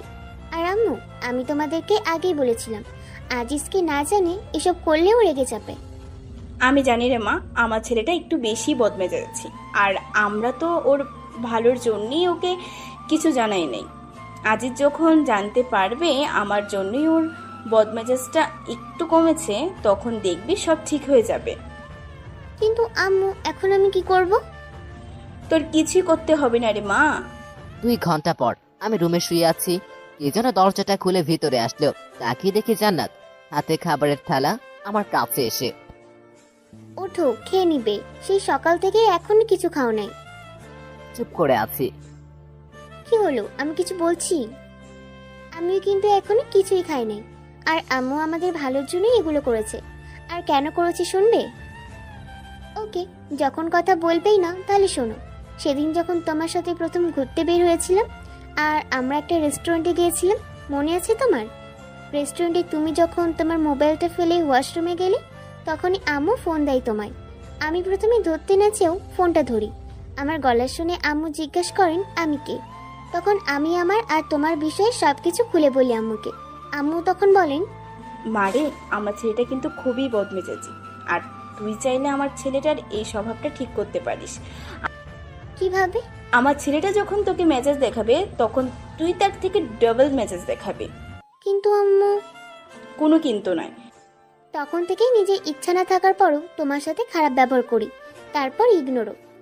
জানো, তোমায় যখন এড়িয়ে চলতাম আমার তখন কতটা কষ্ট হতো। তারপরও যখন দেখলাম আম্মুর কথাটা অনেক কাজে দিয়েছে, তোমার বদমেজাজটা ভালো হয়ে যাচ্ছে, তখন আমি আর আম্মু অনেক খুশি হয়েছিলাম। আর তারপর আজ এই দিন। কি হলো, তা এখন আমার সাথে কথা বলবে না? ও, বুঝতে পেরেছি তো, তুমি তো এখন আর আমাকে ভালোবাসো না, তো কথা বলছো না। ঠিক আছে, তুমি যখন আমাকে ভালোবাসো না আর কথাও বলবে না, তাহলে আমিও আর তোমার কাছে পড়ে থাকবো না, এখনই চলে যাব। বলেই জান্নাত যেই পা বাড়াবে অমনি ওর হাতটা ধরে এক টানে আমার বুকের উপরে নিয়ে এসে, খুব সাহস হয়েছে না? আমাকে ইগনোর করা হচ্ছে এতদিন, এখন আবার আমাকে ছেড়ে চলে যাবে না? খুব বার বেড়েছে তোমার, তাই না? আমাকে না জানিয়ে এক পা বাড়ির বাইরে বের করলে একদম পা ভেঙে হাতে ধরিয়ে দিব। তুই জানিস তোর সাথে যখন আমি কথা বলতে যেতাম আর তুই আমাকে এড়িয়ে চলতি, তখন আমার কতটা কষ্ট হতো, মনে হতো নিজেকে শেষ করে দেই। কিন্তু যখন আম্মু আব্বু ভাইয়ার কথা মনে হতো তখন আর কিছুই করতে পারতাম না। আবার মনে হতো তুই যদি আবার আমার কাছে ফিরে আসিস আর আমাকে যদি না পাস, তখন তো তুই কষ্ট পাবি। আমি যে তোকে কষ্ট দিতে পারতাম না পাগলি, আমি যে তোকে অনেক ভালোবাসি রে, কেমনে থাকতাম তোকে ছাড়া বল? কথাগুলো বলে জান্নাতের দিকে তাকিয়ে দেখি মেয়েটা আমার বুকের মধ্যে মুখ লুকিয়ে কান্না করছে। একটু বেশি বলে ফেললাম নাকি? তাই আবারও মজা করে বললাম, তুমি আমাকে ছেড়ে চলে যাবে তাই না জান্নাত? ওকে যাও, তোমাকে ছাড়া তো 3টা মাস থেকেইছি, আর বাকি জীবনটা না হয় তোমার স্মৃতি নিয়েই বেঁচে থাকবো। আর আমারও অভ্যাস হয়ে গেছে তোমাকে ছাড়া থাকতে থাকতে। যাও, তুমি লাগবে না তোমাকে আমার। কথাটা বলতে জান্নাত আমাকে আরো শক্ত করে জড়িয়ে ধরে হাউমাউ করে কান্না করে দিল। আমাকে তাড়িয়ে দিবে আজিজ? এবার আমি তোমার থেকে আলাদা হলে মনে হয় আর বাঁচবো না আজিজ, আমি সত্যি সত্যি মরে যাব। তুমি জানো আজিজ, তোমাকে যখন এড়িয়ে চলতাম নিজের ইচ্ছা না থাকা সত্ত্বেও, তোমার থেকে যখন দূরে দূরে থাকতাম, তখন আমার কতটা কষ্ট হতো। মনে হতো আমার বুকের মধ্য থেকে কেউ যেন আমার কলিজাটা বের করে নিচ্ছে। তারপরও তোমার থেকে দূরে থাকতাম, তোমার ভালোর জন্য, আমাদের ভালোর জন্য। আমাকে তাড়িয়ে দিও না আজিজ, আমি যে তোমাকে ছাড়া বাঁচবো না। জান্নাতের গায়ে যতটা সম্ভব শক্তি আছে সব শক্তি দিয়ে আমাকে জড়িয়ে ধরে কথাগুলো বলল। তুমি তো বললে আমার কাছে থাকবে না, চলে যাবে। সে তো তুমি আমার সাথে কথা বলছিলে না, তার জন্য বললাম। আচ্ছা ঠিক আছে, আমি যদি কখনো তোমাকে ছেড়ে চলে যেতে চাই, তাহলে তুমি আমার হাতটা ভেঙে দিও, কেমন? তাও আমাকে তোমার কাছ থেকে যেতে দিবে না। ইস, শখ কত! আমার এত সুন্দর বউটার নাকি হাত পা ভেঙে দিব, তখন তোমাকে কেমন কেমন দেখাবে না? আর লোকে তখন আমাকে কি বলবে? বলবে দেখ আজিজের বউটা কেমন দেখা যায়, একদম পেতনি। বললে বলো, তাতে আমার কি? সেটা তো আর আমাকে বলবে না, তোমাকে বলবে। আর তার জন্য যদি আমাকে কেউ আলাদা না করতে পারে, তাহলে আমার হাতটা ভাঙতে কোনো সমস্যা নেই। আমাদেরকে এমনিতেই কেউ আলাদা করতে পারবে না রে পাগলি, সে শক্তি কারো আছে নাকি আল্লাহ তাআলা বাদে? আর যে আলাদা করতে আসবে আমি তারই হাত পা ভেঙে দিব। গায়ে সব শক্তি এক করে মেরে তাকে বুকের মধ্যে জড়িয়ে নিয়ে আয়। আমিও ভেঙে দিব। ঠিক আছে, দিও। হুম। আই বউ, আমার কিন্তু অনেক ক্ষুধা লেগেছে। তোমার জন্য তো খাবার এনে রেখেছি, টেবিলে আছে, খেয়ে নাও। না থাক, খাবো না। খাবে না কেন? এই তো বললে তোমার নাকি অনেক ক্ষুধা লেগেছে। লেগেছে তো। তবে খাবে না কেন? একজন যদি খাইয়ে দিত তাহলে খাইতাম। তো সে কেউ একজন তোমাকে না করেছে যে সে খাইয়ে দেবে না? বললেই তো হয় তুমি আমার হাতে খাবে। সে কেউ একজন কি বোঝে না তারও তার বউয়ের হাতে খেতে ইচ্ছে করে? হয়েছে হয়েছে, আর ন্যাকামি করতে হবে না, আসো খাইয়ে দেই আমার বরটাকে। তারপর জান্নাত আমাকে খাইয়ে দিতে লাগলো আর আমি খেতে লাগলাম। উফ ভাই, জানেন না বউয়ের হাতে খেতে কতটা মজা? যে বউয়ের হাতে খাবার খায় সেই শুধু জানে এর হাতের খাবার একদম যেন অমৃত। দুঃখের বিষয় আমি এখনো ছোট বাচ্চা একটা ছেলে, সবে এসএসসি দিলাম, বিয়ে করা তো দূরের কথা, বউ পামুকই। জান্নাত আমাকে খাইয়ে দিতেছে আর আমার মুখের দিকে তাকিয়ে আছে। তার তাকিয়ে থাকা দেখে বুঝতে পারলাম ওরও অনেক ক্ষুধা লেগেছে। মেয়েটাও তো সারাদিন কিচ্ছু খায়নি, তাই আমিও এক লোকমা খাবার নিয়ে জান্নাতের মুখের কাছে ধরলাম। সাথে সে তার মেয়েটা খাবার মুখে নিয়ে নিল, যেন সে এই অপেক্ষাতেই ছিল আমি কখন তাকে খাবার খাইয়ে দিই। খাবার মুখে নিতেই জান্নাতের চোখ দিয়ে পানি গড়িয়ে পড়ল। এটা কোনো দুঃখের পানি দেখলাম না, এটা যেন রাজ্য জয়ের আনন্দের চোখের পানি। সবাই বউ চায় তার স্বামী তাকে একটু কেয়ার করবে, একটু ভালোবাসবে, খাবার সময় আবদার করে বর তার বউকে বলবে, তুমি আমাকে খাইয়ে না দিলে আমি খাবই না। ও যখন তার স্বামীকে খাইয়ে দেবে, তার স্বামীও তখন তার বউকে খাইয়ে দেবে। এতটুকুই। ওদের তখন আর কিছুই যেন চায় না, এতই নিজেকে যেন রানী মনে করেন। কথাগুলো ভাবতে ভাবতে আমাদের খাওয়া শেষ। তারপর আমার ফোনটা বেজে উঠলো। বউ, আয় বউ, কি?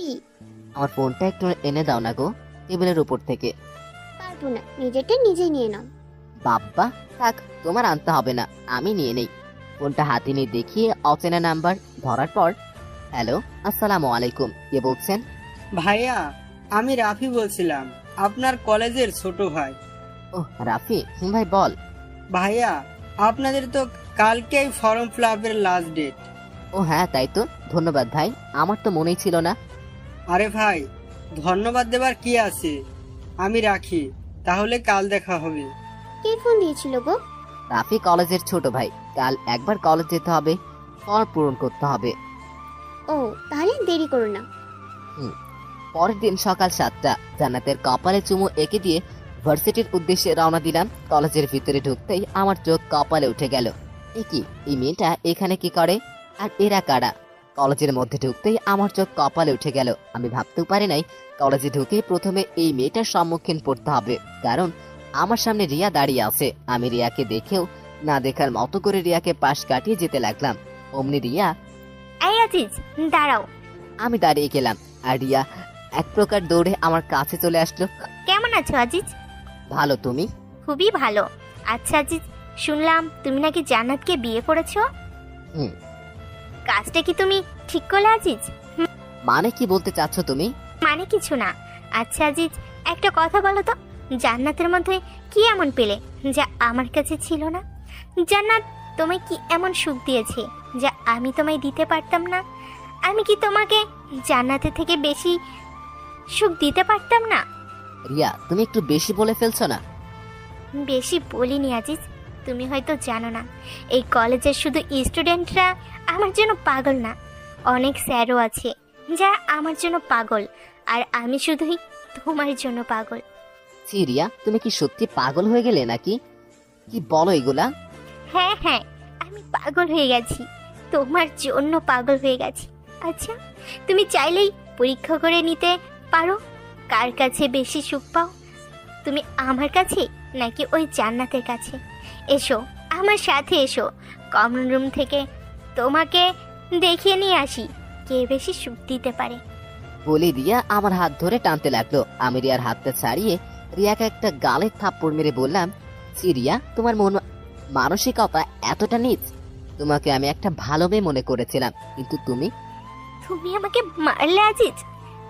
তুমি হয়তো জানো না আজিজ, আমি যা চাই তাই পাই, দরকার পড়লে জোর করে আদায় করে নেই, আর যদি তাও না পাই তাহলে কাউকে পেতে দেই না।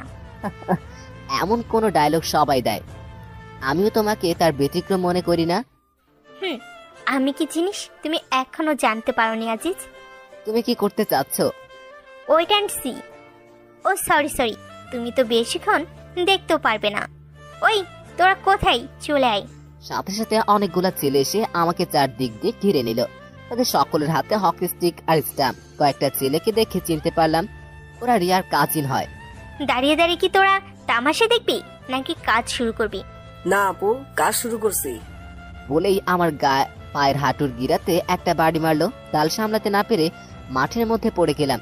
কি হলো, তোরা থামলি কেন? ওর এমন অবস্থা করবি যাতে বুঝতে পারে এই রিয়ার কথা না মানলে কি হয়। তারপর সবাই মিলে আমাকে মারতে লাগলো। ক্যাম্পাসে সবাই আমার দিকে তাকিয়ে আছে, কিন্তু কেউ আগিয়ে আসতে সাহস পাচ্ছে না। আমি যে ব্যথাতে বারবার চিৎকার করে উঠছি, মাগো ও মাগো, কিন্তু আমার চিৎকার সবার কানে পৌঁছালেও কেউ যেন শুনতে পাচ্ছে না। এতক্ষণ আমাকে মারতে দেখছিল কলেজের ছোট ভাই রাফি, তাই রাফি তাড়াতাড়ি করে বুলবুলরে ফোন দেয়। হ্যালো বুলবুল ভাইয়া। হ্যাঁ রাফি বল। রাফি, কি হয়েছে তোর? কণ্ঠ এমন শোনাচ্ছে কেন? বুলবুল ভাইয়া, আজিজ ভাইয়াকে রিয়াফুর কাজিনরা। আর বলতে পারে না রাফি যেন হাউমাউ করে কান্না করে দিল। আজিজ, কি হয়েছে আজিজ? তুই এখন কোথায়? আর আজিজ কি তোর কাছেই আছে? কি হলো বলিস না কেন? কলেজ ক্যাম্পাসে। তারপর রাফি বুলবুলকে সবকিছু খুলে বলে। তুই কিছু চিন্তা করিস না ভাই, আমি আসছি। তুই রাহাত, সুমন আর আমাদের ক্লাবের সকলদের খবর দে, আমি আসছি। বুলবুল এক প্রকার পাগলের মতো দৌড় দিতে লাগলো। রাফি এদিকে রাহাত, সুমন আর তাদের ক্লাবের সকলকে খবর দিয়ে দিল। সকলে ছুটে চলে আসতে কলেজে এসে দেখে আজিজ জ্ঞান হারিয়ে মাঠের মধ্যে পড়ে আছে। তবু রিয়ার কাজিনরা আজিজকে মেরেই যাচ্ছে। বুলবুলের দেখে রিয়া পালিয়ে যেতে লাগলে তাদের কলেজের আসিয়া নামের একটা মেয়ে রিয়াকে ধরে ফেলে, আর সাথে তার বান্ধবীরাও। এদিকে বুলবুল, সুমন, রাহাত ও তাদের বন্ধুরা রিয়ার কাজিনদের উড়াধুরা মারতে থাকে। কিছুক্ষণ পর পুলিশ চলে আসে সেখানে এবং সবকিছু পর্যবেক্ষণ করে রিয়া ও তার কাজিনদের ধরে নিয়ে যায়। এদিকে জ্ঞান হারিয়ে মাঠের মধ্যে পড়ে আছে আজিজ। তার মাথায় আঘাত করার কারণে মাথা দিয়ে প্রচন্ড পরিমাণে রক্ত বের হচ্ছে। বুলবুলরা তাড়াতাড়ি করে আজিজকে হসপিটালে নিয়ে যায়। তারপর আজিজের বাড়িতে তার ভাবির নাম্বারে ফোন করে বুলবুল। কথা যেন বলতেই পারছে না বুলবুল কান্নার কারণে। হ্যালো, কে বলছেন? ভাবি, আমি বুলবুল, আজিজের বন্ধু। হ্যাঁ, কও কি হয়েছে তোমার, কাঁদছো কেন? ভাবির পাশে দাঁড়িয়েছিল জান্নাত। কে, কেন ফোন করেছে রে আপু? দেখ দেখি, আমাকে দে ফোনটা। হ্যালো বুলবুল ভাইয়া, কি হয়েছে, কাঁদছেন কেন? জান্নাত, আজিজকে ওরা বলেই হাউমাউ করে আবারও কেঁদে দেয় বুলবুল। আজিজের নাম শুনেই জান্নাতের গলা শুকিয়ে যায়। ভাইয়া, আজিজের কি হয়েছে বলুন, প্লিজ কাঁদবেন না ভাইয়া, বলুন প্লিজ। সবকিছু খুলে বলেন। জান্নাত বুলবুলের কথা শুনে হাতে থেকে ফোনটা পড়ে যায় এবং এক চিৎকার দিয়ে সাথে সাথে ফ্লোরে পড়ে গিয়ে জ্ঞান হারিয়ে ফেলে। জান্নাতের চিৎকার শুনে বাড়ির সবাই একত্রিত হয়ে যায়। জান্নাত, এ জান্নাত, কি হলো তোর, কথা বল। বুলবুল ভাই, আমার কি হয়েছে রে ভাই? সবকিছু খুলে বলেন। কি হয়েছে জান্নাতের? কি হলো বৌমা, কথা বলো। সব খুলে বলার পর কেউ আর এক মুহূর্ত দেরি করে না। জান্নাতে অজ্ঞান অবস্থাতেই তাদের সাথে করে হসপিটালে নিয়ে যায়। আজিজকে আইসিইউতে চিকিৎসা করা হচ্ছে। জান্নাত এরও জ্ঞান ফিরে এসছে। জান্নাত হসপিটালের এক কোণে বসে কান্না করে যাচ্ছে। জান্নাত যেন পাগল হয়ে গেছে, কি করবে কিছুই ভেবে পাচ্ছে না। সবাই অধিক আগ্রহ নিয়ে পায়চারি করেই যাচ্ছে কখন ডাক্তার বের হবে। প্রায় ঘন্টাখানেক পরে ডাক্তার বেরিয়ে আসলো। জান্নাত ডাক্তারকে দেখে দৌড়ে তার সামনে গিয়ে দাঁড়িয়ে পড়লো। জান্নাতের সাথে রাহাত, বুলবুল, সুমন ও আজিজের পরিবারের সবাই ডাক্তারকে ঘিরে নিল। ডক্টর, আমার বরটা কেমন আছে ডক্টর? ও ভালো আছে তো ডক্টর? আমার বরটার কিছু হয় নাই তাই না ডক্টর? বলুন ডক্টর, বলুন। পাগলের মতো হাউমাউ করে কান্না করতে করতে কি আসলে আসলে করছেন, বলুন না ডক্টর, আমার আজিজের কিছুই হয় নাই, বলুন। জান্নাত ছোট বাচ্চাদের মতো এমন ভাবে আবদার করছে যেন ডাক্তারের মুখে বললেই সব কিছু ঠিক হয়ে যাবে। ডাক্তার বুলবুলের সামনে আসে। ডাক্তার বুলবুলের ছোটবেলার বন্ধু। কি হলো দোস্ত, কথা বলিস না কেন? আমরা যথাসাধ্য চেষ্টা করেছি রে দোস্ত, কিন্তু কিছু করতে পারলাম না। আজিজকে খুব খারাপ ভাবে মারা হয়েছে। ওর হাত পায়ে সেরা ছেঁড়া বেশি মারা হয়েছে। আর সব থেকে যেটা খারাপ হয়েছে তা হলো মাথায় বাড়ি মারার কারণে ওর মস্তিষ্কে সজোরে আঘাত এনেছে। ডাক্তারের কথা শুনে জান্নাত আবারও জ্ঞান হারিয়ে ফেলেন। তাই আমাদের হাতে আর কিছু করার নেই রে দোস্ত। দোস্ত, আজিজের জ্ঞান কি ফিরেছে? না, আর 24 ঘন্টার মধ্যে আমরা জ্ঞান ফেরার কোনো সম্ভাবনা দেখছি না। আর আজিজ যে অবস্থাতে এখন আছে তাতে ওর সেন্স ফিরতে 24 ঘন্টা বা 1 বছর আবার নাও ফিরতে পারে। মানে আমি তোদের বোঝাতে চাচ্ছি আজিজ এখন কোমাতে চলে গেছে। ডাক্তারের কথা শুনে জান্নাত আবারও জ্ঞান হারিয়ে ফেলেন। সবাই মিলে জান্নাতকে নিয়ে আবারও ব্যস্ত হয়ে পড়ে। জান্নাতকে একটা কেবিনে নিয়ে রাখা হয়। জান্নাতের পাশে বসে আছেন জান্নাতের বোন। আজিজকে দেখার জন্য তার পরিবারের সবাই ব্যস্ত হয়ে পড়েছেন, কিন্তু ডাক্তার বারণ করে দিয়েছে 24 ঘন্টা না যাওয়া পর্যন্ত রোগীকে কোনো প্রকার বিরক্ত করা যাবে না। এদিকে জান্নাতের প্রায় ঘন্টাখানেক পরে জ্ঞান ফিরে। জ্ঞান ফিরতেই আজিজ আজিজ বলে চিৎকার করে ওঠে। আপু, আমার বর কই রে? ওর কিছু হয় নাই তাই না রে আপু? ওই ডক্টরটা খুব বাজে তাই না রে আব্বু? আমার বরকে নিয়ে কিসব বাজে কথা বলছিল। আমি আমার বরের কাছে যাব, আমাকে নিয়ে চল না রে আব্বু। বলেই জান্নাত শোয়া থেকে উঠে বসে পড়ে। তুই শান্ত হ বোন, আজিজের তো কিছুই হয় নাই তাই না? আজিজ এখন ঘুমিয়ে আছে, ওকে তো এখন বিরক্ত করা যাবে না। আজিজের কাছে গেলে তো আজিজের ঘুম ভেঙে যাবে তাই না রে বোন? তুই কান্না করছিস কেন রে আপু? ও, আমি বুঝতে পেরেছি, তোরা মিথ্যা বলে আমাকে সান্ত্বনা দিচ্ছিস তাই না? ধুর পাগলি, আমি কখন কাঁদলাম?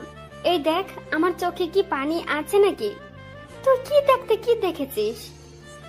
তাহলে আমাকে আমার বরটার কাছে নিয়ে চল, আমার বরটাকে আমার খুব দেখতে ইচ্ছা করতেছে। তোকে বললাম না আজিজ এখন ঘুমিয়ে আছে, ওকে বিরক্ত করা যাবে না। আমি কোনো রকমের বিরক্তি করব না, সত্যি বলছি। শুধু একটু দূর থেকে দেখব, নিয়ে চল না রে আপু। বললাম না আজিজ ঘুমাচ্ছে। তোকে আমি বললাম না আমি শুধু দূর থেকেই ওরা দেখব, কথা কি তোর কানে যায় না? আমাকে নিয়ে চল না রে আপু, শুধু একটা বার দূর থেকে আমার বরটাকে দেখব, যাবি না নিয়ে আমাকে? দূরে থেকে দেখবি, তো কাছে যাবার জন্য আবার পাগলামো করবি না তো? সত্যি বলছি, শুধু দূর থেকেই একটা বার দেখব। তারপর আপু জান্নাতকে নিয়ে আজিজের কেবিনের সামনে যায়। আজিজের কেবিনের সামনে শুধু বুলবুল বসে আছে, আর বাকি সকলকে তাড়িয়ে দিয়েছে বুলবুল। এ বলেছে সবকিছু একাই দেখতে পারবে, আর জান্নাতের কাছে রয়ে গেছে ওর আপু। জান্নাত ধীরে পায়ে হাঁটতে হাঁটতে কেবিনের সামনে চলে আসলো। কাঁচের দরজাটি দেখা যাচ্ছে একজন সোজা টান হয়ে শুয়ে আছে, হাতে পায়ে আঘাতের চিহ্ন, মাথায় ব্যান্ডেজ, হাতে স্যালাইন এর সুচ লাগানো। তারপরও জান্নাতের চিনতে ভুল হলো না, এটাও সব থেকে কাছের মানুষ, ওর বর। জান্নাত দরজার কাছের সাথে হেলান দিয়ে চোখের পানি ফেলতে ফেলতে ফ্লোরে বসে একদম স্তব্ধ নির্বাক হয়ে আজিজকে দেখতে লাগলো। একসময় হুট করে দাঁড়িয়ে জান্নাত ডাক্তার ডাক্তার বলে চিল্লাতে লাগলো। ডক্টর ডক্টর, প্লিজ দরজাটা একবার খুলে দিন। আমি শুধু একটাবার আমার বরটাকে আদর করব, দেখবেন তাতেই আমার বরটা সুস্থ হয়ে উঠবে। প্লিজ ডক্টর, খুলে দিন না। সরি আপু, এখন এটা আমরা অ্যালাউ করতে পারি না। বোন বোন তুই শান্ত হ বোন, তুই না বললি কোনো পাগলামো করবি না? আপু দেখ না, আজিজের খুব কষ্ট হচ্ছে, ওনাদের বল না আমাকে একবার আজিজের কাছে যেতে দিতে। ভাইয়া আপনি একবার ওনাদের বলুন না দরজাটা একবার খুলে দিতে। ডক্টরটা তো আপনার বন্ধু হন, আপনার কথা শুনবে। প্লিজ ভাইয়া একটাবার বলুন না। জান্নাত, জান্নাত তুমি শান্ত হও, আমি দেখছি কি করা যায়। ডাক্তারের কাছে গিয়ে দোস্ত একটাবার কি জান্নাতকে ভেতরে যেতে দেয়া যায় না? দোস্ত দেখ, এতে বিপরীত হতে পারে। কিন্তু দোস্ত একটাবার মেয়েটার কথা ভেবে দেখ, ও এমন কিসের মধ্যে কি যাচ্ছে। কিন্তু দোস্ত, কোনো কিন্তু নয় দোস্ত, প্লিজ বিষয়টা একটাবার ভেবে দেখ। তারপর ডাক্তার কিছু একটা ভেবে দরজাটা খুলে দেন। জান্নাত আর এক মুহূর্ত দাঁড়িয়ে না থেকে দৌড়ে ভিতরে চলে যায়। আজিজের ঠিক পা বরাবর গিয়ে দাঁড়ায়, তারপর বসে পা দুটো জড়িয়ে ধরে। তুমি আমার সাথে মজা করতেছো তাই না বর? তোমাকে জানাই নেই যে আমাদের সম্পর্কের কথা সবাই জানে, তার জন্য আমার উপর অভিমান করে আছো তাই না বর? বিশ্বাস করো, আর কোনোদিন তোমার কাছ থেকে কোনো কথা লুকাবো না। প্লিজ একটাবার কথা বলো, একটাবার তোমার ওই মুখ দিয়ে বলো না আমাকে যে তুমি আমার একমাত্র দুষ্টি মিষ্টি আদরের বউ। আমাকে বলো না আমার পেতনি বউ। কি বলবে না? দেখো এই পেতনিটা না খুব কষ্ট হচ্ছে, তুমি বলতে এই পেতনিটাকে তুমি কখনোই কষ্ট পেতে দিবে না, তাহলে কেন এই পেতনিটাকে কষ্ট দিতেছো? তুমি না সত্যিই খুব স্বার্থপর একটা মানুষ। কাল রাতেই না বললে আমাকে ছেড়ে কোনোদিন কোথাও যাবে না, আমাদেরকে আলাদা করতে পারবে না, যে আমাদের আলাদা করতে আসবে তারই হাতটা ভেঙে দিবে। তাহলে কেন আমাকে একা রেখে নিজেই চলে যাচ্ছ? বলো না, কথা বলো বর। তুমি আমার সাথে কথা না বললে কি হবে? আমি তোমাকে ছেড়ে কোথাও যাচ্ছি না, এই বলে দিলাম। আর আমি তো তোমার সাথে সবসময় কথা বলেই যাব, তুমি আমার সাথে কথা বলো আর নাই বলো। 5 মাস পর আজিজ এখনো সেই আগের মতনই আছে। জান্নাতের সাথে আর কোনো কথা বলে না, কিন্তু জান্নাত সব সময় আজিজের পাশেই থাকে আর সারাটা দিন ওর সাথে বকবক করেই যায়। এদিকে জান্নাতের আম্মু আজিজের আম্মুকে বলেছেন, বেআইন একটা কথা বলবো? জি বেআইন বলেন। এতে আবার জিজ্ঞেস করতে হবে কেন? বেআইন দেখেন আজিজ এইভাবে পড়ে আছে, কম দিন তো হলো না। আর যে কথাটা বলতে চাইছি আপনি নিশ্চয়ই বুঝতে পেরেছেন। আমার মেয়ে জান্নাত, ও তো একটা ভবিষ্যৎ বলতে কিছু আছে তাই না বেআইন? এভাবে আর কতদিন চলতে দেওয়া যায় আপনিই বলুন। সেখানে দাঁড়িয়ে ছিল জান্নাতের আপু। আম্মু তুমি কি বলছো এইসব? বৌমা উনি তো ঠিকই বলেছেন, আমার ছেলেটা তো আর ভালো নেই, আর জান্নাতেরও তো একটা ভবিষ্যৎ আছে, তাই আমার ছেলের জন্য তো আর জান্নাত এর ভবিষ্যৎটা নষ্ট করতে পারি না। মা আপনি আম্মুর কথায় কিছু মনে করবেন না। আর আম্মু তুমি যা তা ভাবছো তো, কিছুই হচ্ছে না। না মা, তা হয় না। বেআইন চলেন আমরা এক্ষুনি হসপিটালে গিয়ে জান্নাতকে সব বুঝিয়ে বলবো। তারপর সকলে মিলে হসপিটালে চলে আসেন। এসে দেখে জান্নাত আজিজের গা মুছিয়ে দিচ্ছে। জান্নাত সকলকে দেখে, আরে আম্মু আপু তোমরা কখন এলে? এই তো মা, মাত্রই এলাম।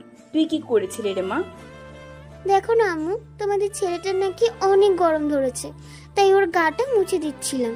জান্নাতের কথা শুনে আজিজের আম্মু মুখ চেপে কান্না করে দেন। আরে আম্মু, তুমি কাঁদছো কেন? দেখো না, আমি কি কখনো কাঁদি নাকি? কই মা, এই দেখো আমি একদম কাঁদছি না। মারে, তোকে একটা কথা বলি। বলো। মারে, তুই আমার এই আত্মরা ছেলেটার সাথে কতদিন থাকবি বলতো?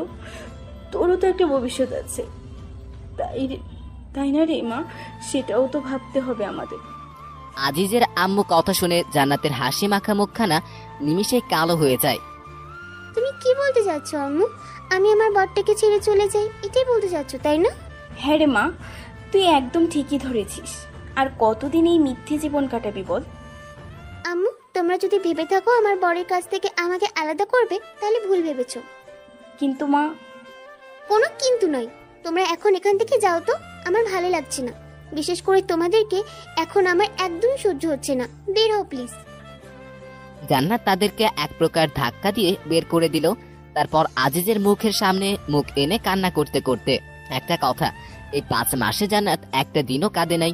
প্রথম দিন বাদে সে আজিজের সাথে থেকে নিজেকে সুখী মনে করত, আজকেই প্রথম কান্না করছে। বর, এই বর, তুমি ওদের কথা শুনেছো? ওরা তোমার কাছ থেকে আমাকে আলাদা করে নিতে চায়, আমাদেরকে আলাদা করে দিতে চায়। তুমি না বলতে আমাদেরকে কেউ আলাদা করতে পারবে না? যে আলাদা করতে আসবে তুমি তার হাতটা ভেঙে দিবে। তাহলে এখন চুপ করে আছো কেন? চলো না, আমরা দুজনে মিলে ওদের হাতটা ভেঙে দিব। ওঠো না গো বর, ওঠো। ও, এখন আমি বুঝতে পেরেছি, তুমি তো এখন আর আমাকে ভালোই বাসো না, তাই তো কিছু বলছো না, তাই না? ঠিক আছে, তোমার কিছুই করতে হবে না। যে আমাদের আলাদা করতে আসবে আমি একাই তার হাতটা ভেঙে দিব। জান্নাত অনবরত কেঁদেই চলেছে। জান্নাতের চোখের পানি তার গাল বেয়ে গড়িয়ে আজিজের মুখে এসে পড়ছে। জান্নাতের চোখের পানি এক ফোঁটা আজিজের চোখের উপরে পড়তেই আজিজ চোখ টিপুন দিয়ে ওঠে, সাথে হাতটাও হালকা নাড়িয়ে ওঠে। জান্নাতের চোখ আজিজের চোখের দিকে পড়তেই জান্নাতের মুখে হাসি ফুটে ওঠে। এই বর, তুমি তোমার চোখটা মাত্রই নাড়ালে, তাই না? তার মানে তুমি আমার কথা শুনতে পাচ্ছ, তাই না? কি হলো, কথা বলছো না কেন? আমি জানি তো তুমি আমার কান্না একদম সহ্য করতে পারো না, তাই তো চোখের ইশারা করে আমাকে কান্না করতে বারণ করছো, তাই না বর? ডক্টর, ডক্টর, কোথায় আপনারা?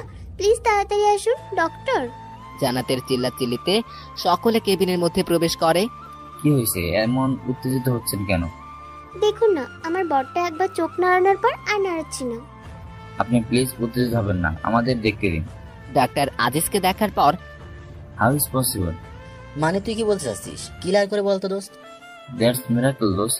আজিজের নার্ভ ধীরে ধীরে সজাগ হয়ে উঠছে দোস্ত।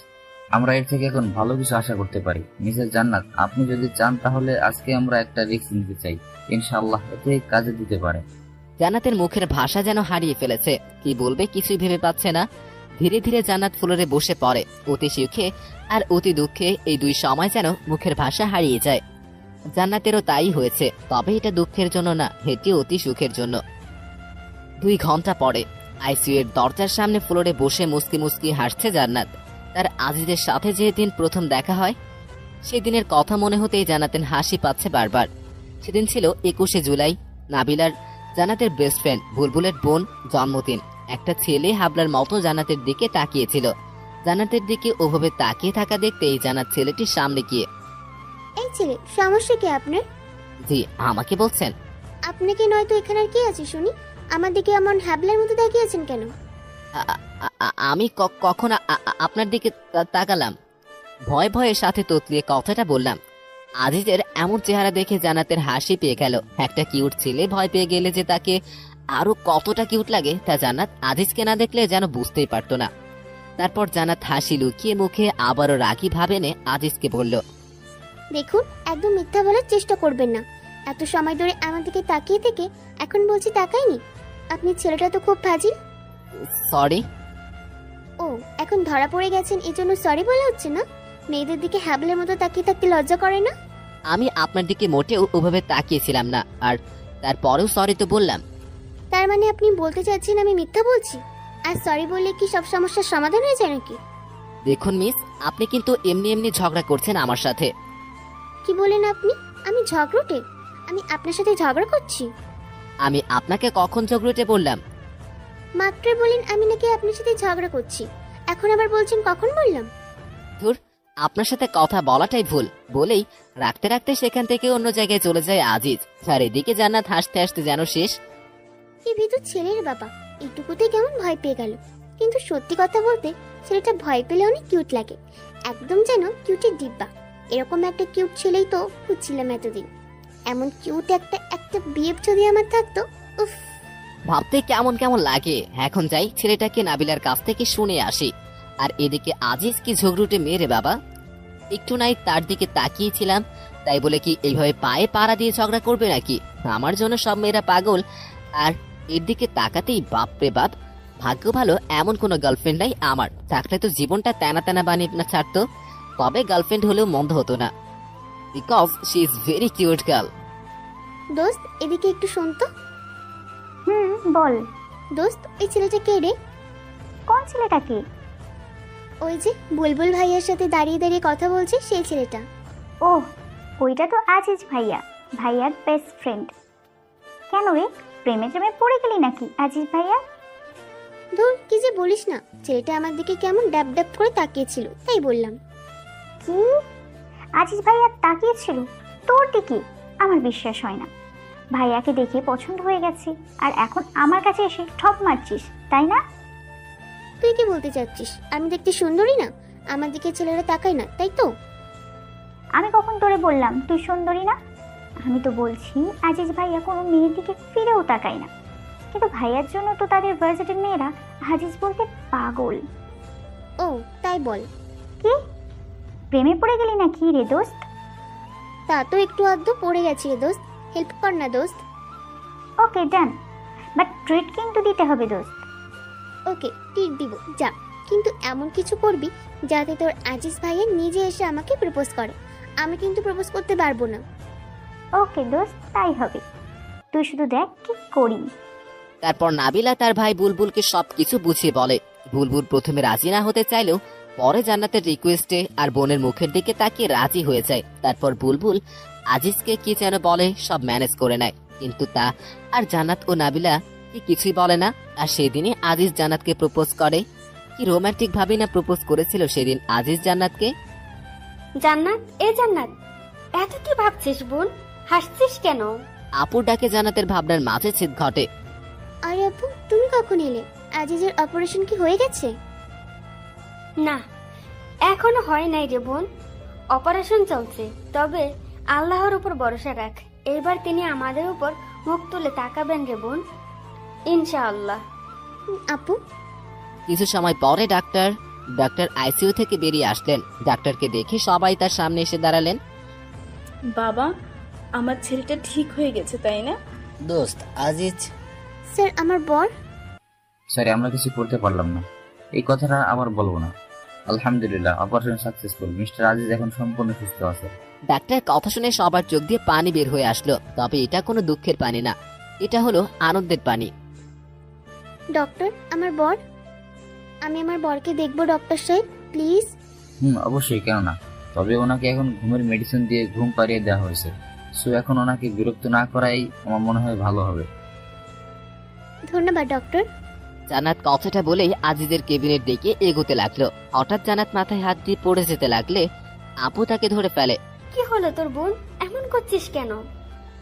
আপু, আমার কেমন যেন মাথাটা ঘুরছে। এর কথাই সবাই ঘাবড়ে যায় বলে জান্নাত জ্ঞান হারিয়ে ফেলে। সবাই আবার জান্নাতকে নিয়ে ব্যস্ত হয়ে পড়ে। হুট করে মেয়েটার আবার কি হয়ে গেল? জান্নাতকে একটা কেবিনে নিয়ে যাওয়া হয় এবং ডাক্তার জান্নাতকে ভালোভাবে দেখার পর, ডক্টর, আমার মেয়েটার আবার কি হলো? আন্টি, আপনার বৌমার মহা অসুখ হয়েছে। ডাক্তারের কথাই সবাই একসঙ্গে বলে উঠলো। কি বলছো তুমি? কি বলছিস দোস্ত? পাগল টাগল হয়ে গেলে নাকি তুই? না, আমি একদম ঠিক আছি। এখন তুই যা, মিষ্টি আনার ব্যবস্থা কর। তোর কি মাথা ঠিক আছে দোস্ত? এই বলছিস জান্নাতের মহা অসুখ, এখন আবার বলছিস মিষ্টি আনতে। কি বলছিস? আমার তো কিছুই বুঝতে পারতেছি না। সরি দোস্ত, তোদের সাথে মজা করলাম। আন্টি, আপনি দাদিমা হতে চলেছেন, মানে জান্নাত মা হতে চলেছে। আলহামদুলিল্লাহ, সবাই অনেক খুশি। শালা এভাবে ভয় না দেখালেও পারতি, কতটা ভয় পেয়ে গেছিলাম। বাট ধন্যবাদ দোস্ত, একসাথে দুইটা খুশি সংবাদ দেওয়ার জন্য। বাবা, তোমাকে যে কিভাবে ধন্যবাদ দেবো আমি ভেবে পাচ্ছি না। প্রথমে আমার ছেলে সুস্থতার সংবাদ দিলে, এখন আমার আরেকটা, আমি দাদিমা হতে চলেছি। কি বলছেন আন্টি? এটা আমার কর্তব্য। তাছাড়া আমি আজিজকে নিজের ভাইয়ের মতো দেখি, এতে ধন্যবাদ দেওয়ার কি আছে? 6 ঘন্টা পর আজিজ এখনো শুয়ে আছে। একবার জ্ঞান ফিরলেও তাকে আবারও ঘুমের ওষুধ দিয়ে ঘুম পাড়িয়ে রাখা হয়েছে। জান্নাত শুয়ে আছে আজিজের বুকের উপরে মাথা রেখে। আজ জান্নাত যেন পৃথিবীর সবচেয়ে বেশি একজন খুশি, সুখী। সে আজ একদম পরিপূর্ণ একটা নারী হিসেবে নিজেকে মনে করছে, কারণ সে আবারও তার স্বামীকে ফিরে পেয়েছে। তার সাথে সে মা হতে চলেছেন। জান্নাত আজিজের বুকের উপরে শুয়ে থেকে একটা শব্দ শুনতে পেল, আউচ। জান্নাত আজিজের দিকে তাকিয়ে দেখে আজিজ মনে হয় ব্যথা পেয়েছে। তাই জান্নাত যে উঠতে যাবে তখনই আজিজ জান্নাতকে শক্ত করে জড়িয়ে ধরে। জান্নাত যেন এটা কখনোই আশা করে নাই। জান্নাত আজিজের দিকে তাকিয়ে দেখে আজিজ জান্নাতের দিকে ছলছল চোখে তাকিয়ে আছে। আমাকে ছেড়ে চলে যাচ্ছ? আজিজের কথা শুনে জান্নাত যেন নিজের কানকে বিশ্বাস করতে পারছে না। তারপর তার সাথে আবারও কথা বলছে। জান্নাতের চোখ দিয়ে অনবরত পানি ঝরতে লাগলো। কি হলো বউ, আমার সাথে কথা বলবে না? চুপ করে আছে। ঠিক আছে, তুমি যখন আমার সাথে কথাই বলবে না, তাহলে আমি যেমন ছিলাম আবারও তেমনই হয়ে যাব। এবের মেয়েটাকে থামাইকে। আজিজের কথা শুনে জান্নাত আজিজকে শক্ত করে জড়িয়ে ধরে হাওমাও করে কেঁদে দিল। আমাকে কষ্ট দিয়ে তুমি খুবই মজা পাও, তাই না? তোমাকে এভাবে দেখে আমার এতদিন কতটা কষ্ট হয়েছে জানো তুমি? তবুও আমি নিজের মনোবল হারাইনি। আমি জানতাম আমার বরটা একদিন ঠিকই সুস্থ হয়ে উঠবে। এই কয়েকদিনে একটাবারের জন্য তোমাকে আমার চোখের আড়াল করিনি। আর একবারও আমাকে ছেড়ে যাওয়ার কথা ভাবলে না, আমি নিজেই তোমার হাতটা ভেঙে দিব, এই বলে রাখলাম। আমার বউটা আমাকে এতটা ভালোবাসে? নিজের থেকেও বেশি। তোমার যদি কিছু হয়ে যেত তাহলে আমি নিজেই চলে যেতাম ওই না ফেরার দেশে। চুপ, একদম চুপ। আমার এই পেতনিটায় থাকতে আমার কেউ কিছু করতেই পারবে নাকি? আর আমি থাকতে আর আমার এই পেতনি বউটাকে কিছুই হতে দিব না রে। খুব বেশি যে ভালোবাসি আমার এই বউটাকে। হয়েছে হয়েছে, আর নাকামি করতে হবে না। এতদিন আমাকে কষ্ট দিয়ে এখন আসছে উনি ভালোবাসা দেখাতে।